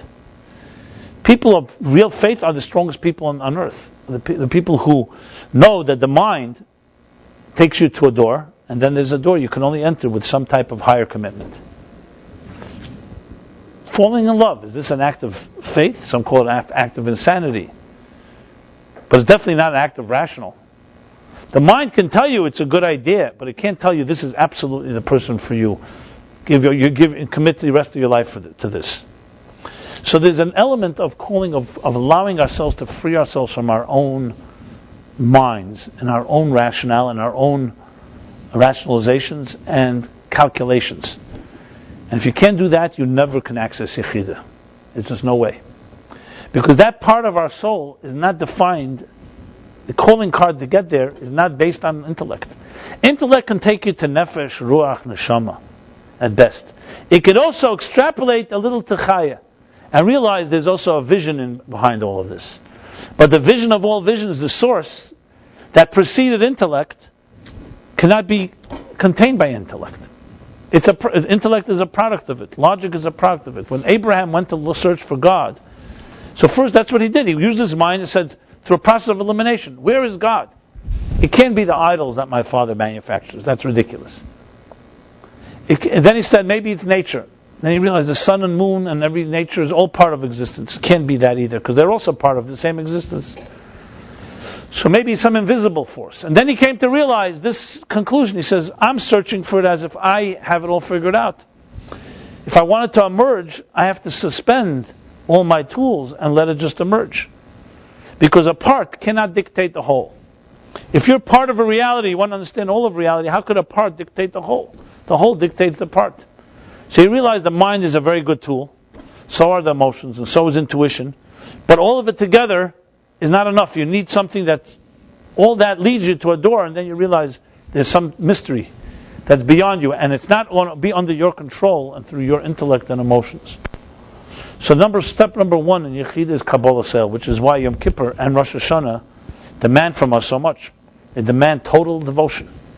Yom Kippur especially, a day we strip ourselves as much as possible from all material activity and surround ourselves in the womb, dressed in white, literally as we were born.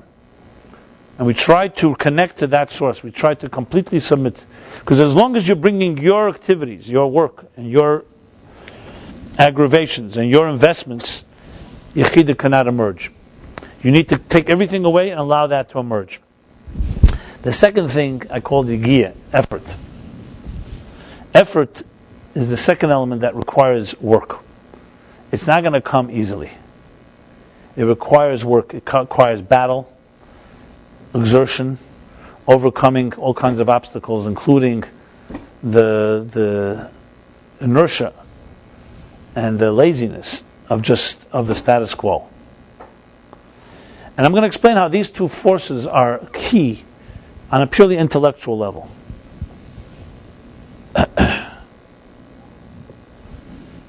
Now, the people, each of us is born with a certain type of mind. Some of us are born naturally with good minds. It's a good head. And you can get by with far less exertion and effort than other people who need to work hard at understanding something. Some people, they just grasp things quickly. You tell them something, they right away get it. They have an intuition about them, they have an intelligence. Often, you find people like that become lazy, and they never really reach excellence. Because they've become so spoiled by their own ability to analyze and to comprehend, that they never had to work at it. But the truth is, in comprehending things and understanding things, there's no limit. So how do you get into a deeper comprehension, understanding of a concept? If you're not really getting something. Or to put it perhaps a different way is, how do we create a channel between the unconscious and the conscious? So I've given an example of this in the past. It's a little irreverent example, but I used it from the book Storming Heavens. America's romance with LSD. And when I read it for the first time, I was blown away, because it literally echoed an idea that is said in Eitz Chaim hundreds of years earlier. Essentially, Albert Hoffman, who was the one who discovered, the chemist that discovered this chemical, and this is by no means advocating or in any way endorsing it, was searching for a drug that would simulate madness. Instead, he found his LSD and briefly discovered that it could actually open up channels that you see a dimension of reality that the naked eye does not see. It heightens the senses, and it allows you to experience something that's like somewhat of the energy within of existence. Now I know whenever I speak about this, sounds like I took acid. So I want to state as a strong disclaimer, I never did. I never had a taiva, never desired to. But I did learn about this in Chassidus. And I'm able to talk about it with people who are heavy acid takers. And I could hold my own, which just tells you that these truths are there without having ever to experience it personally, by using any alternative substance. Meaning you can experience it without the alternative stuff, which means in a healthy way. And without relying on a crutch that you haven't earned, and also able to integrate it in your life, and not just go there and come back and see you've seen a nice psychedelic show, but you actually can make it part of your life and part of your responsible life, which goes back to the Kabbalah cell, that you're responsible. This is not about indulging in your own ecstasy, in your own curiosity, or trying to satisfy your need to understand what's behind the wall, behind the doors of perception. So, when I read it for the first time, I realized this is exactly in Eitz Chaim he talks about this. Ayin Beis elaborates on the genome of the unconscious. And the unconscious is exactly that. It's a field of energy that on its own, unfettered and unbridled, would cause anyone to become mad. If your unconscious channels, if the channels to your unconscious suddenly burst open, it would be literally like floodgates bursting open that would drown and flood you completely. It would be impossible to function. The chemicals of our brain, in God's infinite wisdom, are literally that. They're compartments that allow the different experiences each to have their particular compartmentalized place. So when we have pleasure, and there's pain, and then there are things that are very intense, and then the memory fades. If we didn't have that, we would never forget great trauma. So it's important that the mind has forgetfulness. It's important that the mind have limited consciousness, let's put it that way. Because if you were to enter the world of the unconscious, it would be absolutely impossible to contain. Impossible. But there's a channel between the two. The unconscious energy, as I said, that vision is so intense, it has to be able to be channeled. How does it channeled? So channeled through the Yechida's unconscious intense energy, channels through Arich, through Yechaya's desire, which is more commensurate to the image. So you have here like this brilliant artist has this surge of energy and wants to create some beautiful vision. That alone is just too powerful and also non-distinguishable, not broken down to details. That in turn channels it into the unconscious, unconscious becomes an unconscious state, which in turn will channel it into the conscious, where he begins to create a piece of art based on those inner underlying forces. People who are born as geniuses or born with these open channels, they naturally have the channels are pretty wide, which is why they say there's a very thin line between madness and genius. Because all you need is a little too much and it's madness. A little less, it's genius. A little much less, it's not genius at all. It's an average mind. So the person who's really on the genius level is tottering between madness and genius all the time. And you see this quite often if you study people of this caliber. But there's ways to open those channels that are not necessarily what you're born with. And one is Kabbalah Sel, and the other is Yegiyah. When a person sheds their ego, and instead of seeing this as a narcissistic, a selfish journey into the unconscious, you really see it as, I want to submit and commit to a higher cause, which is God's purpose of it all. Then the Yechidah will open its doors and the channels will be able to flow. If you bring too much of yourself there, that self will be a direct contradiction and will either be hurt or will not get that energy altogether. And the second thing is effort. An example for that would be, Hasidic thought it uses an example. We have, for example, 3 stages of how a flame can be accessed. You have a flame, a little flame, a candle. So you see a flame, it's burning, you can, it illuminates, it can warm things. Then there's a second state, where the flame is concealed in a hot coal. So to the naked eye, if you look at a hot coal, you don't even know it's necessarily hot. It looks covered with white, and if you touch it, you'll find out quickly. But you can't know unless you do something. It's not an apparent flame. As a matter of fact, it may not even heat anything besides anything right in its immediate proximity. But if you fan it, not only do you see the coals turn red, the flame can actually rise. And it can light things, and it can illuminate things. That's the second level of flame. That we'll call the unconscious. The first level is the conscious. Then comes the unconscious. As an example, is a flintstone. A flintstone, if you strike it, can release a spark and can create a flame. But blowing on it or fanning it is not enough. And if you touch it, you won't get burned. You put a coal in water, it'll extinguish the coal. You put a flintstone in water, it retains its ability to create fire. So which is the deepest fire of them all? So in the way you could say, one second, the flame, the first level is the most deepest because it's an actual flame, it's burning and so on. Yeah, but first of all, the fuel will run out, will stop burning. Number two, it's only burning while it's burning. It's not really a source of fire, it's just a source that's burning right now. The coal is a more powerful one because the coal has far greater heat, but it's not as revealed. And the flintstone is the most powerful of all because nothing can extinguish it. And though it's not a flame, but it's the source spark that can come out of it. How do you get the flame inside the coal? You fan it. It takes a little effort, but not a lot. The flintstone needs to be struck. You have to strike it hard. So this is the example given, that if you want to access the unconscious energies, you need to have to do two things. You need to have a certain type of accepting the yoke, commitment, devotion that is beyond you. And the second thing is you need effort, whether it's fanning it. And if you want to reach the unconscious, you need a lot more Kabbalah cell, a lot more commitment, and a lot more exertion. So a good mind that wants to reach into the unconscious and get beyond just its natural ability to comprehend things requires real struggle. And these are the two things that we so actually abhor. We don't like to be accepting an authority beyond ourselves. And two, we don't like to exert ourselves unless it's necessary. But that's exactly what Rosh Hashanah and even more so Yom Kippur come to teach us. They are basically forces that help us that help us reach a place beyond your own ego, and to a place of exertion.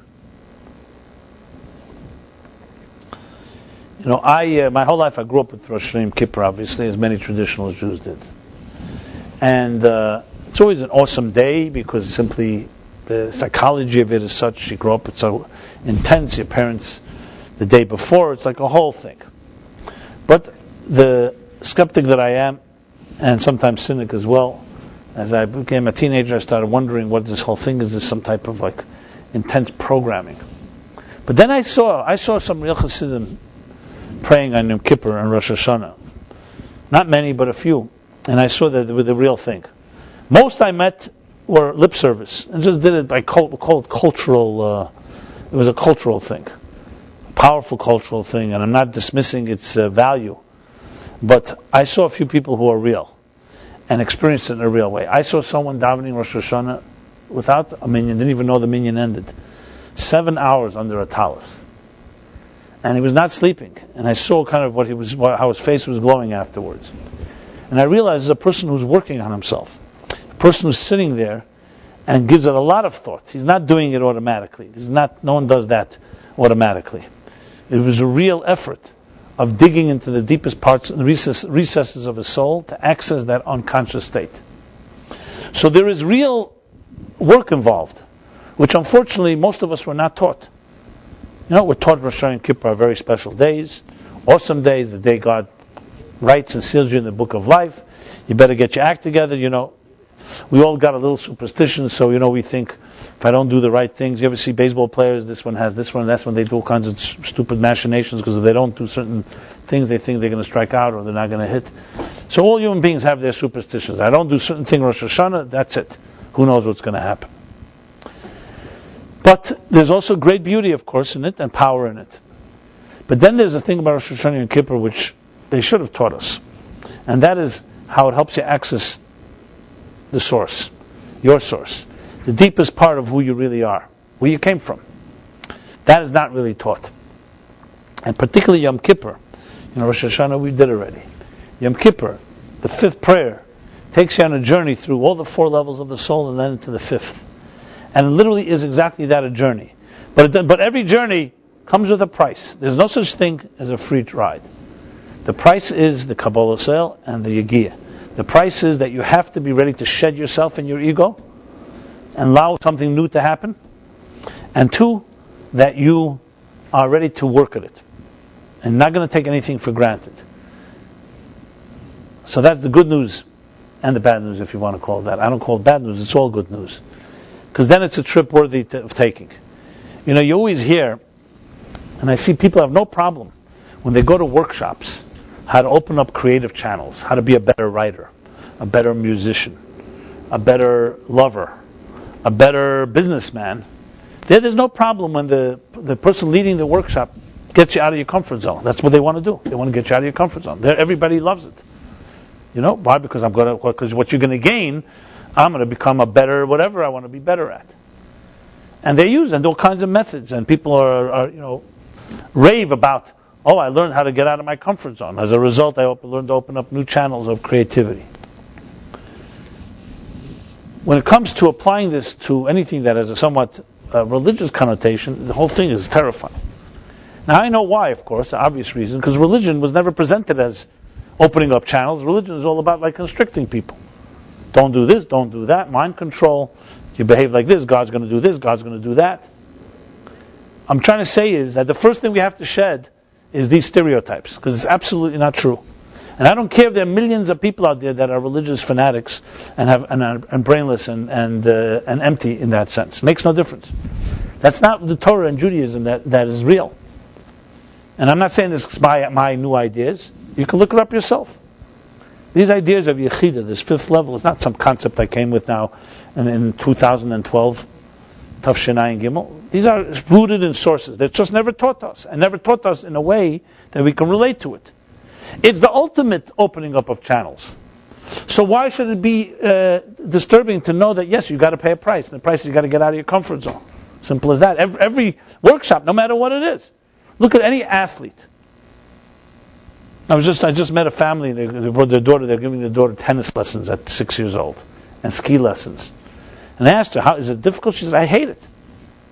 But she does it because she got no choice. She gets her rewards for it. And I said to parents, "Why would you do something that she hates so much?" They say, "Because the rewards are there. She's going to be excellent later." And I say the same thing. I say, "What about her soul or Judaism?" "Oh, come on. What excellence?" They don't see excellence associated. They see guilt. We'll do it for grandma or grandpa. We'll do it for God. Let's create we'll be on God's good side. It's associated with everything that has nothing to do with human actualization, with self-actualization. But I want to add one key thing, one key difference, which makes Yom Kippur far greater than any workshop to any creative channels you'll ever go to. See, there, it's all about self-actualization. You'll become a better writer. You'll become a better athlete. You'll become a better lover. You'll become a better, whatever it is, business person. The you will become a bigger you, a better you. And in Yom Kippur, the reward is far greater. It's not about you. Is that you will discover the real root of yourself, and you'll find out it's not you, that's your own source. So one makes you a bigger yesh, which is also why people like it, because it makes more, I'm going to get more of me. Hey, that I'm ready to pay a price for. You're going to tell me I'm not going to get more of myself, that I'm not ready to pay a price for. But you know what you're going to get? You're going to get not only more of yourself, you're going to get your real self. So instead of thinking, get more of yourself, think of it, do you want the real you, or you want more of the you that perceived you? That's the question. And Yom Kippur is the real you. And the fascinating thing is that when you recognize that source, you don't become less. It's not a diminishment of your you, it's the real you. And you find out that you is not defined by ego. That you is not defined simply by your narrow, myopic view of what you think is valuable. That is the ultimate reward. It's real, true reality. And that itself tells you why you need those two tools. Because if you're not ready with the Kabbalah self to go out of yourself, how could you get that? And if you're not ready to exert, which forces you to strike the rock to get the deeper sparks, how else are you going to get there? If you keep doing what you did, you'll get what you had. You do a little more, you'll have a little more of what you had. Maybe you have a perfect of what you had, but it's still going to be what you had. To get back to the true source, which is far beyond anything you've ever had, you have to be ready and have the courage and the audacity and dare to challenge yourself in that way. And that's what a real Ovid, a real person who sat under a talus or Shon Yom Kippur, was able to do. I recently heard a story of this chassid, his name was Rab Nissen Nemenov. And he was arrested in Russia, he was sent off to Siberia. And they finally released him, but as those anti-Semites did, they released him the day before Yom Kippur, somewhere in some cold, Arctic Siberian town. And they let his family know. By the time his family came, it was already a day after Yom Kippur. The family comes. They look. They know what town he was released in. They come. They ask, "Did anybody see a Jew with a beard?" They say, "Yeah, there's some crazy Jew down by the edge of the town, small town, in the bar there." They go into the bar. They don't see anyone. They say, "Is anyone here that's like strange?" They say, "Yeah, he's in the back." They go to the back in the corner. We're talking now 24 hours after Yom Kippur. So it's like a day after the afternoon after Yom Kippur. And they see Reb Nissen standing with a talus over his head, standing as if oblivious, and he's davening. Day after Yom Kippur. And they see on the table near him, they see 2 bottles of beer. So they understood immediately what happened. He was released. He realizes Yom Kippur is coming.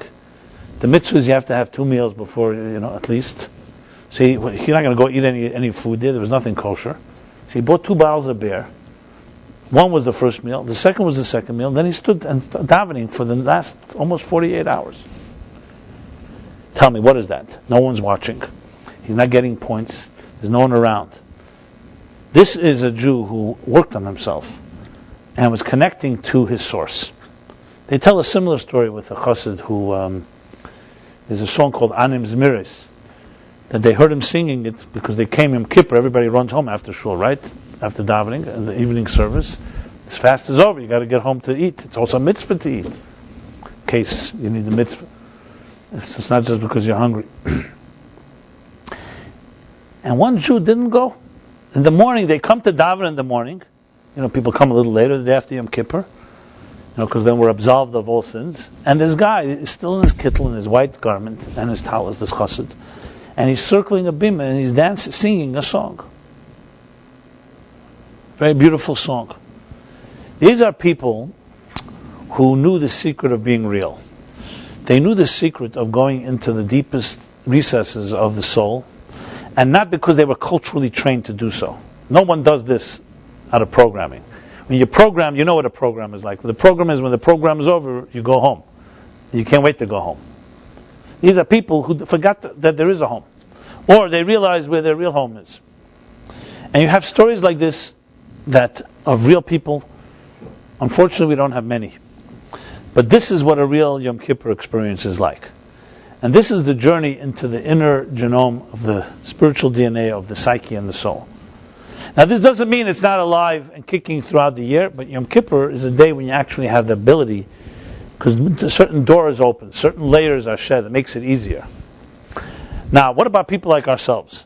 Can we expect to suddenly be found davening 24 hours after Yom Kippur? I wish that my words have such impact on somebody that they won't even realize the fast is over. That's how intense their experience will be.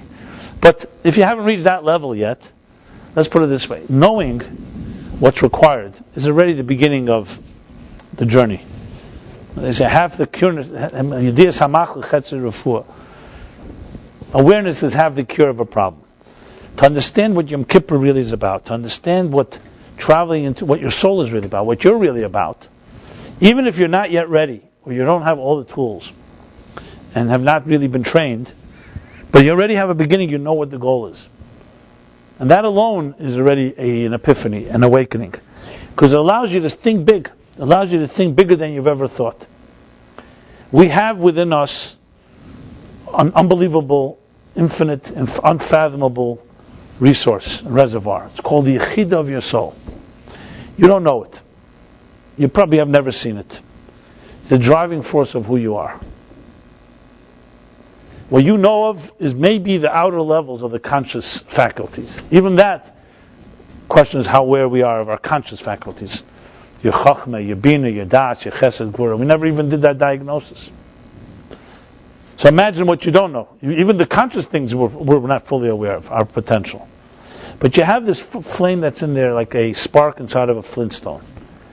And accessing it can change your entire life. Because accessing gives you the purpose of your life. It gives you drive. It gives you passion. It gives you everything that makes us what we really are. It gives us the dignity of being a human being. Not driven by materialism, not driven by instant gratification, not driven by immediate needs, driven by higher purpose. But you have a whole slew, an arsenal of forces that fight against this message every second. So Yechida is like a little child hidden in a dungeon, deep inside the essence of your soul.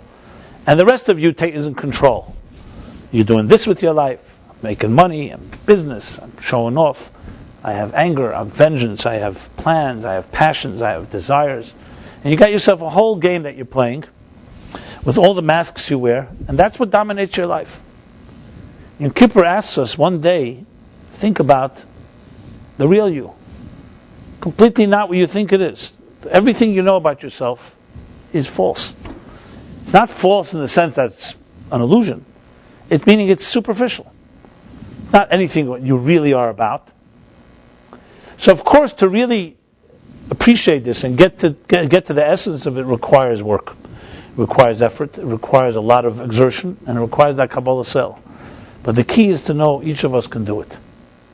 How much we'll do it during the next few days depends on how much you prepare for it. If you set your mind to it and you're ready to work at it, trust me, the results will be, the reward will be commensurate to the effort. Yigaiti matzasi. It says, someone who says, I've toiled and have not found, don't believe them. They say they have found and haven't toiled, haven't exerted themselves, don't believe them. Yigaiti matzasi taimin. Someone says, I've toiled, I've struggled, and I've found the reward, then you can believe them. So not just rationally, but even faith does not accept that if you don't toil, you're going to find something. So it all comes down to what we invest, how much we invest. I speak to you, I speak to myself equally. We all have two identities. The identity that the masks we wear, the investments and activities we're involved in. And then there's the you that, as I said, is rarely shows its face. But everybody knows that there are magical moments in our lives. There are moments when you may fall in love, when something special happens, when you just get a sense of truth, when you begin crying for no apparent reason. You just sense something is greater than you are. You sense there's a deeper reality. That's a small little taste of Chaya, probably. Usually not Yechida. But Yechida has that impact on Yom Kippur than everyone. We have, even in baseball, this great shrine of America. So you have this whole history of Sandy Koufax, Hank Greenberg, and all kinds of superstars, but who just chose not to play in Yom Kippur. So I don't know about this. Hank Greenberg, I think it was 1934. So he chose not to pitch on Yom Kippur. The World Series game probably. And he came to his synagogue and they gave him a standing ovation. Which of course embarrassed the rabbi because the rabbi never got a standing ovation. Now, you could dismiss it and say, okay, these Jews, Yom Kippur, they try to... But the question is why? Why Yom Kippur? Secular Jews who don't have any relationship with Judaism any other time of the year.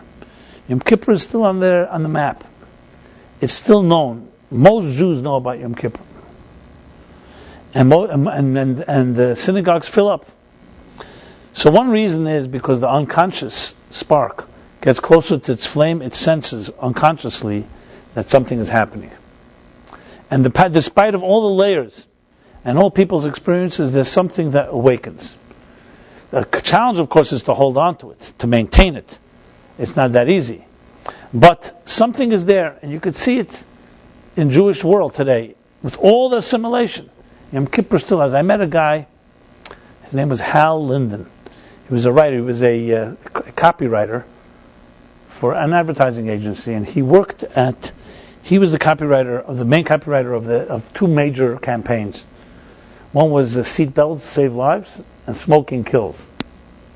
The anti-smoking and the seatbelt, which were very much billions of dollars went to those campaigns, because both those things were things that people just would not refuse to accept. It was a whole process of saturation of he came to realize, but listen to this. He came to realize, I said, so how did you get to the campaign? He says, listen, riding a seatbelt was for nerds who wore a seatbelt. If you were cool, you didn't wear a seatbelt, and everybody smoked. You look at that period in time, smoking was cool as well. How do you change the mentality of millions and millions of people being fed by advertisers and so on? So he said he looked for the most primal thing that people are searching for, and he found it in Yom Kippur. He is completely secular. He knew nothing about Judaism. The only thing he did was fast on Yom Kippur. He didn't even know why. He said, my father would fast, my grandfather, my great-grandfather, they all fasted Yom Kippur. And he realized, what is this thing about Yom Kippur? So he says there's sometimes a spark that remains hidden, that is completely dormant, but something remains, something. He was looking, what is that spark that will get people to stop smoking? He said the spark is everybody wants to live. And hence they came up with a line, smoking kills, as blunt as possible. The only thing that can fight that tendency, that coolness, that type of conformity everybody was smoking, was telling them that it kills. And seatbelts save lives, the same idea. And they backed it up with data, and it took years and years of saturating, and then finally the government, stopping smoking advertisements on television, etc., etc. And then they began to fine and raise the taxes. I mean, it was all part of the campaign. But there's a primal force in each of us that usually doesn't emerge until you're really under deep pressure. Like the Flintstone. Deep pressure. A lot of pressure, exertion. You strike the stone and the spark comes out. How many sparks like that do we have inside of us? But they will not emerge unless there's some serious pressure. Now, you can wait for someone else to pressure you, or God forbid, pressure that we don't, unwanted pressure, or you can pressure yourself and squeeze yourself out of your comfort zone and allow those sparks to fly. That's the opportunity we have. And there are many sparks where that comes from. It's a question of accessing that deeper part of our yechidah. So in the human genome, we've mapped out the conscious faculties, and now the two unconscious ones, the unconscious and the unconscious. If you think it stops there, it doesn't. It goes deeper, because remember, there's un, and so on. But suffice it to say, that's pretty good if we can get the picture of this. And also the channels that channel the energies, the forces that flow from the unconscious to the unconscious to the conscious into our daily lives. Now think about where we stand. Where we stand is we're on a very surface level, conscious level. I would say superficial consciousness is what most of us experience. Once in a while, we have a little deeper consciousness. And rarely do we have awareness of our unconscious, and very rare of our unconscious. So tell me, where does that put us in the percentile of how much we know of ourselves? Is it 1%? Is it 0.5%? Is it 0.0001%? It's not meant to belittle or to say we know so little. It's meant to say how much you have to go for, how much potential you have. So don't ever think that you are a diminished individual. You have unbelievable resources, and we know so little about ourselves. Maybe you should write yourself a letter before Yom Kippur that says, I want to get to know myself. Write yourself, dear me, or dear whatever you want to call yourself. But try to use no expletive. Dear something, dear something, and write yourself a letter that I'd like to get to know myself. And write through a process of elimination. I know that I'm not my job. I know I'm not my money. I know I'm not my food. I know I'm not the other things that I entertain myself with. So what am I? And maybe by writing to yourself this way, you can begin to discover a part of yourself. And Yom Kippur will come, Yom Kippur may respond, the essence of the day itself heals and give you ability to actually find that inner side of yourself. And with that, I want to wish everybody a true Yom Kippur journey into the, he said, 30,000 leagues under the sea. Journey to the center of the earth. The journey to the center of your soul. We'll call that Yom Kippur. And it requires you, obviously, shedding the layers and accepting the commitment to something deeper and the exertion that it requires, the effort, the long, short road. God should bless us regardless with a very healthy year, a year of Boneh Chayim Mezeinu Revicha, health for ourselves and our families and our children, and abundance in parnasa and livelihood, and physical health and spiritual health and life, and everything that our heart desires, healthy ways, and a year of love and a year of compassion and harmony. And God should bless us that this Yom Kippur should be a Yom Kippur that also brings us redemption, personal and global redemption. Thank you. Now, Philip, you'll be giving your class tomorrow night? Yes, Philip will be giving his class tomorrow night. If you have not left your email address, please do so.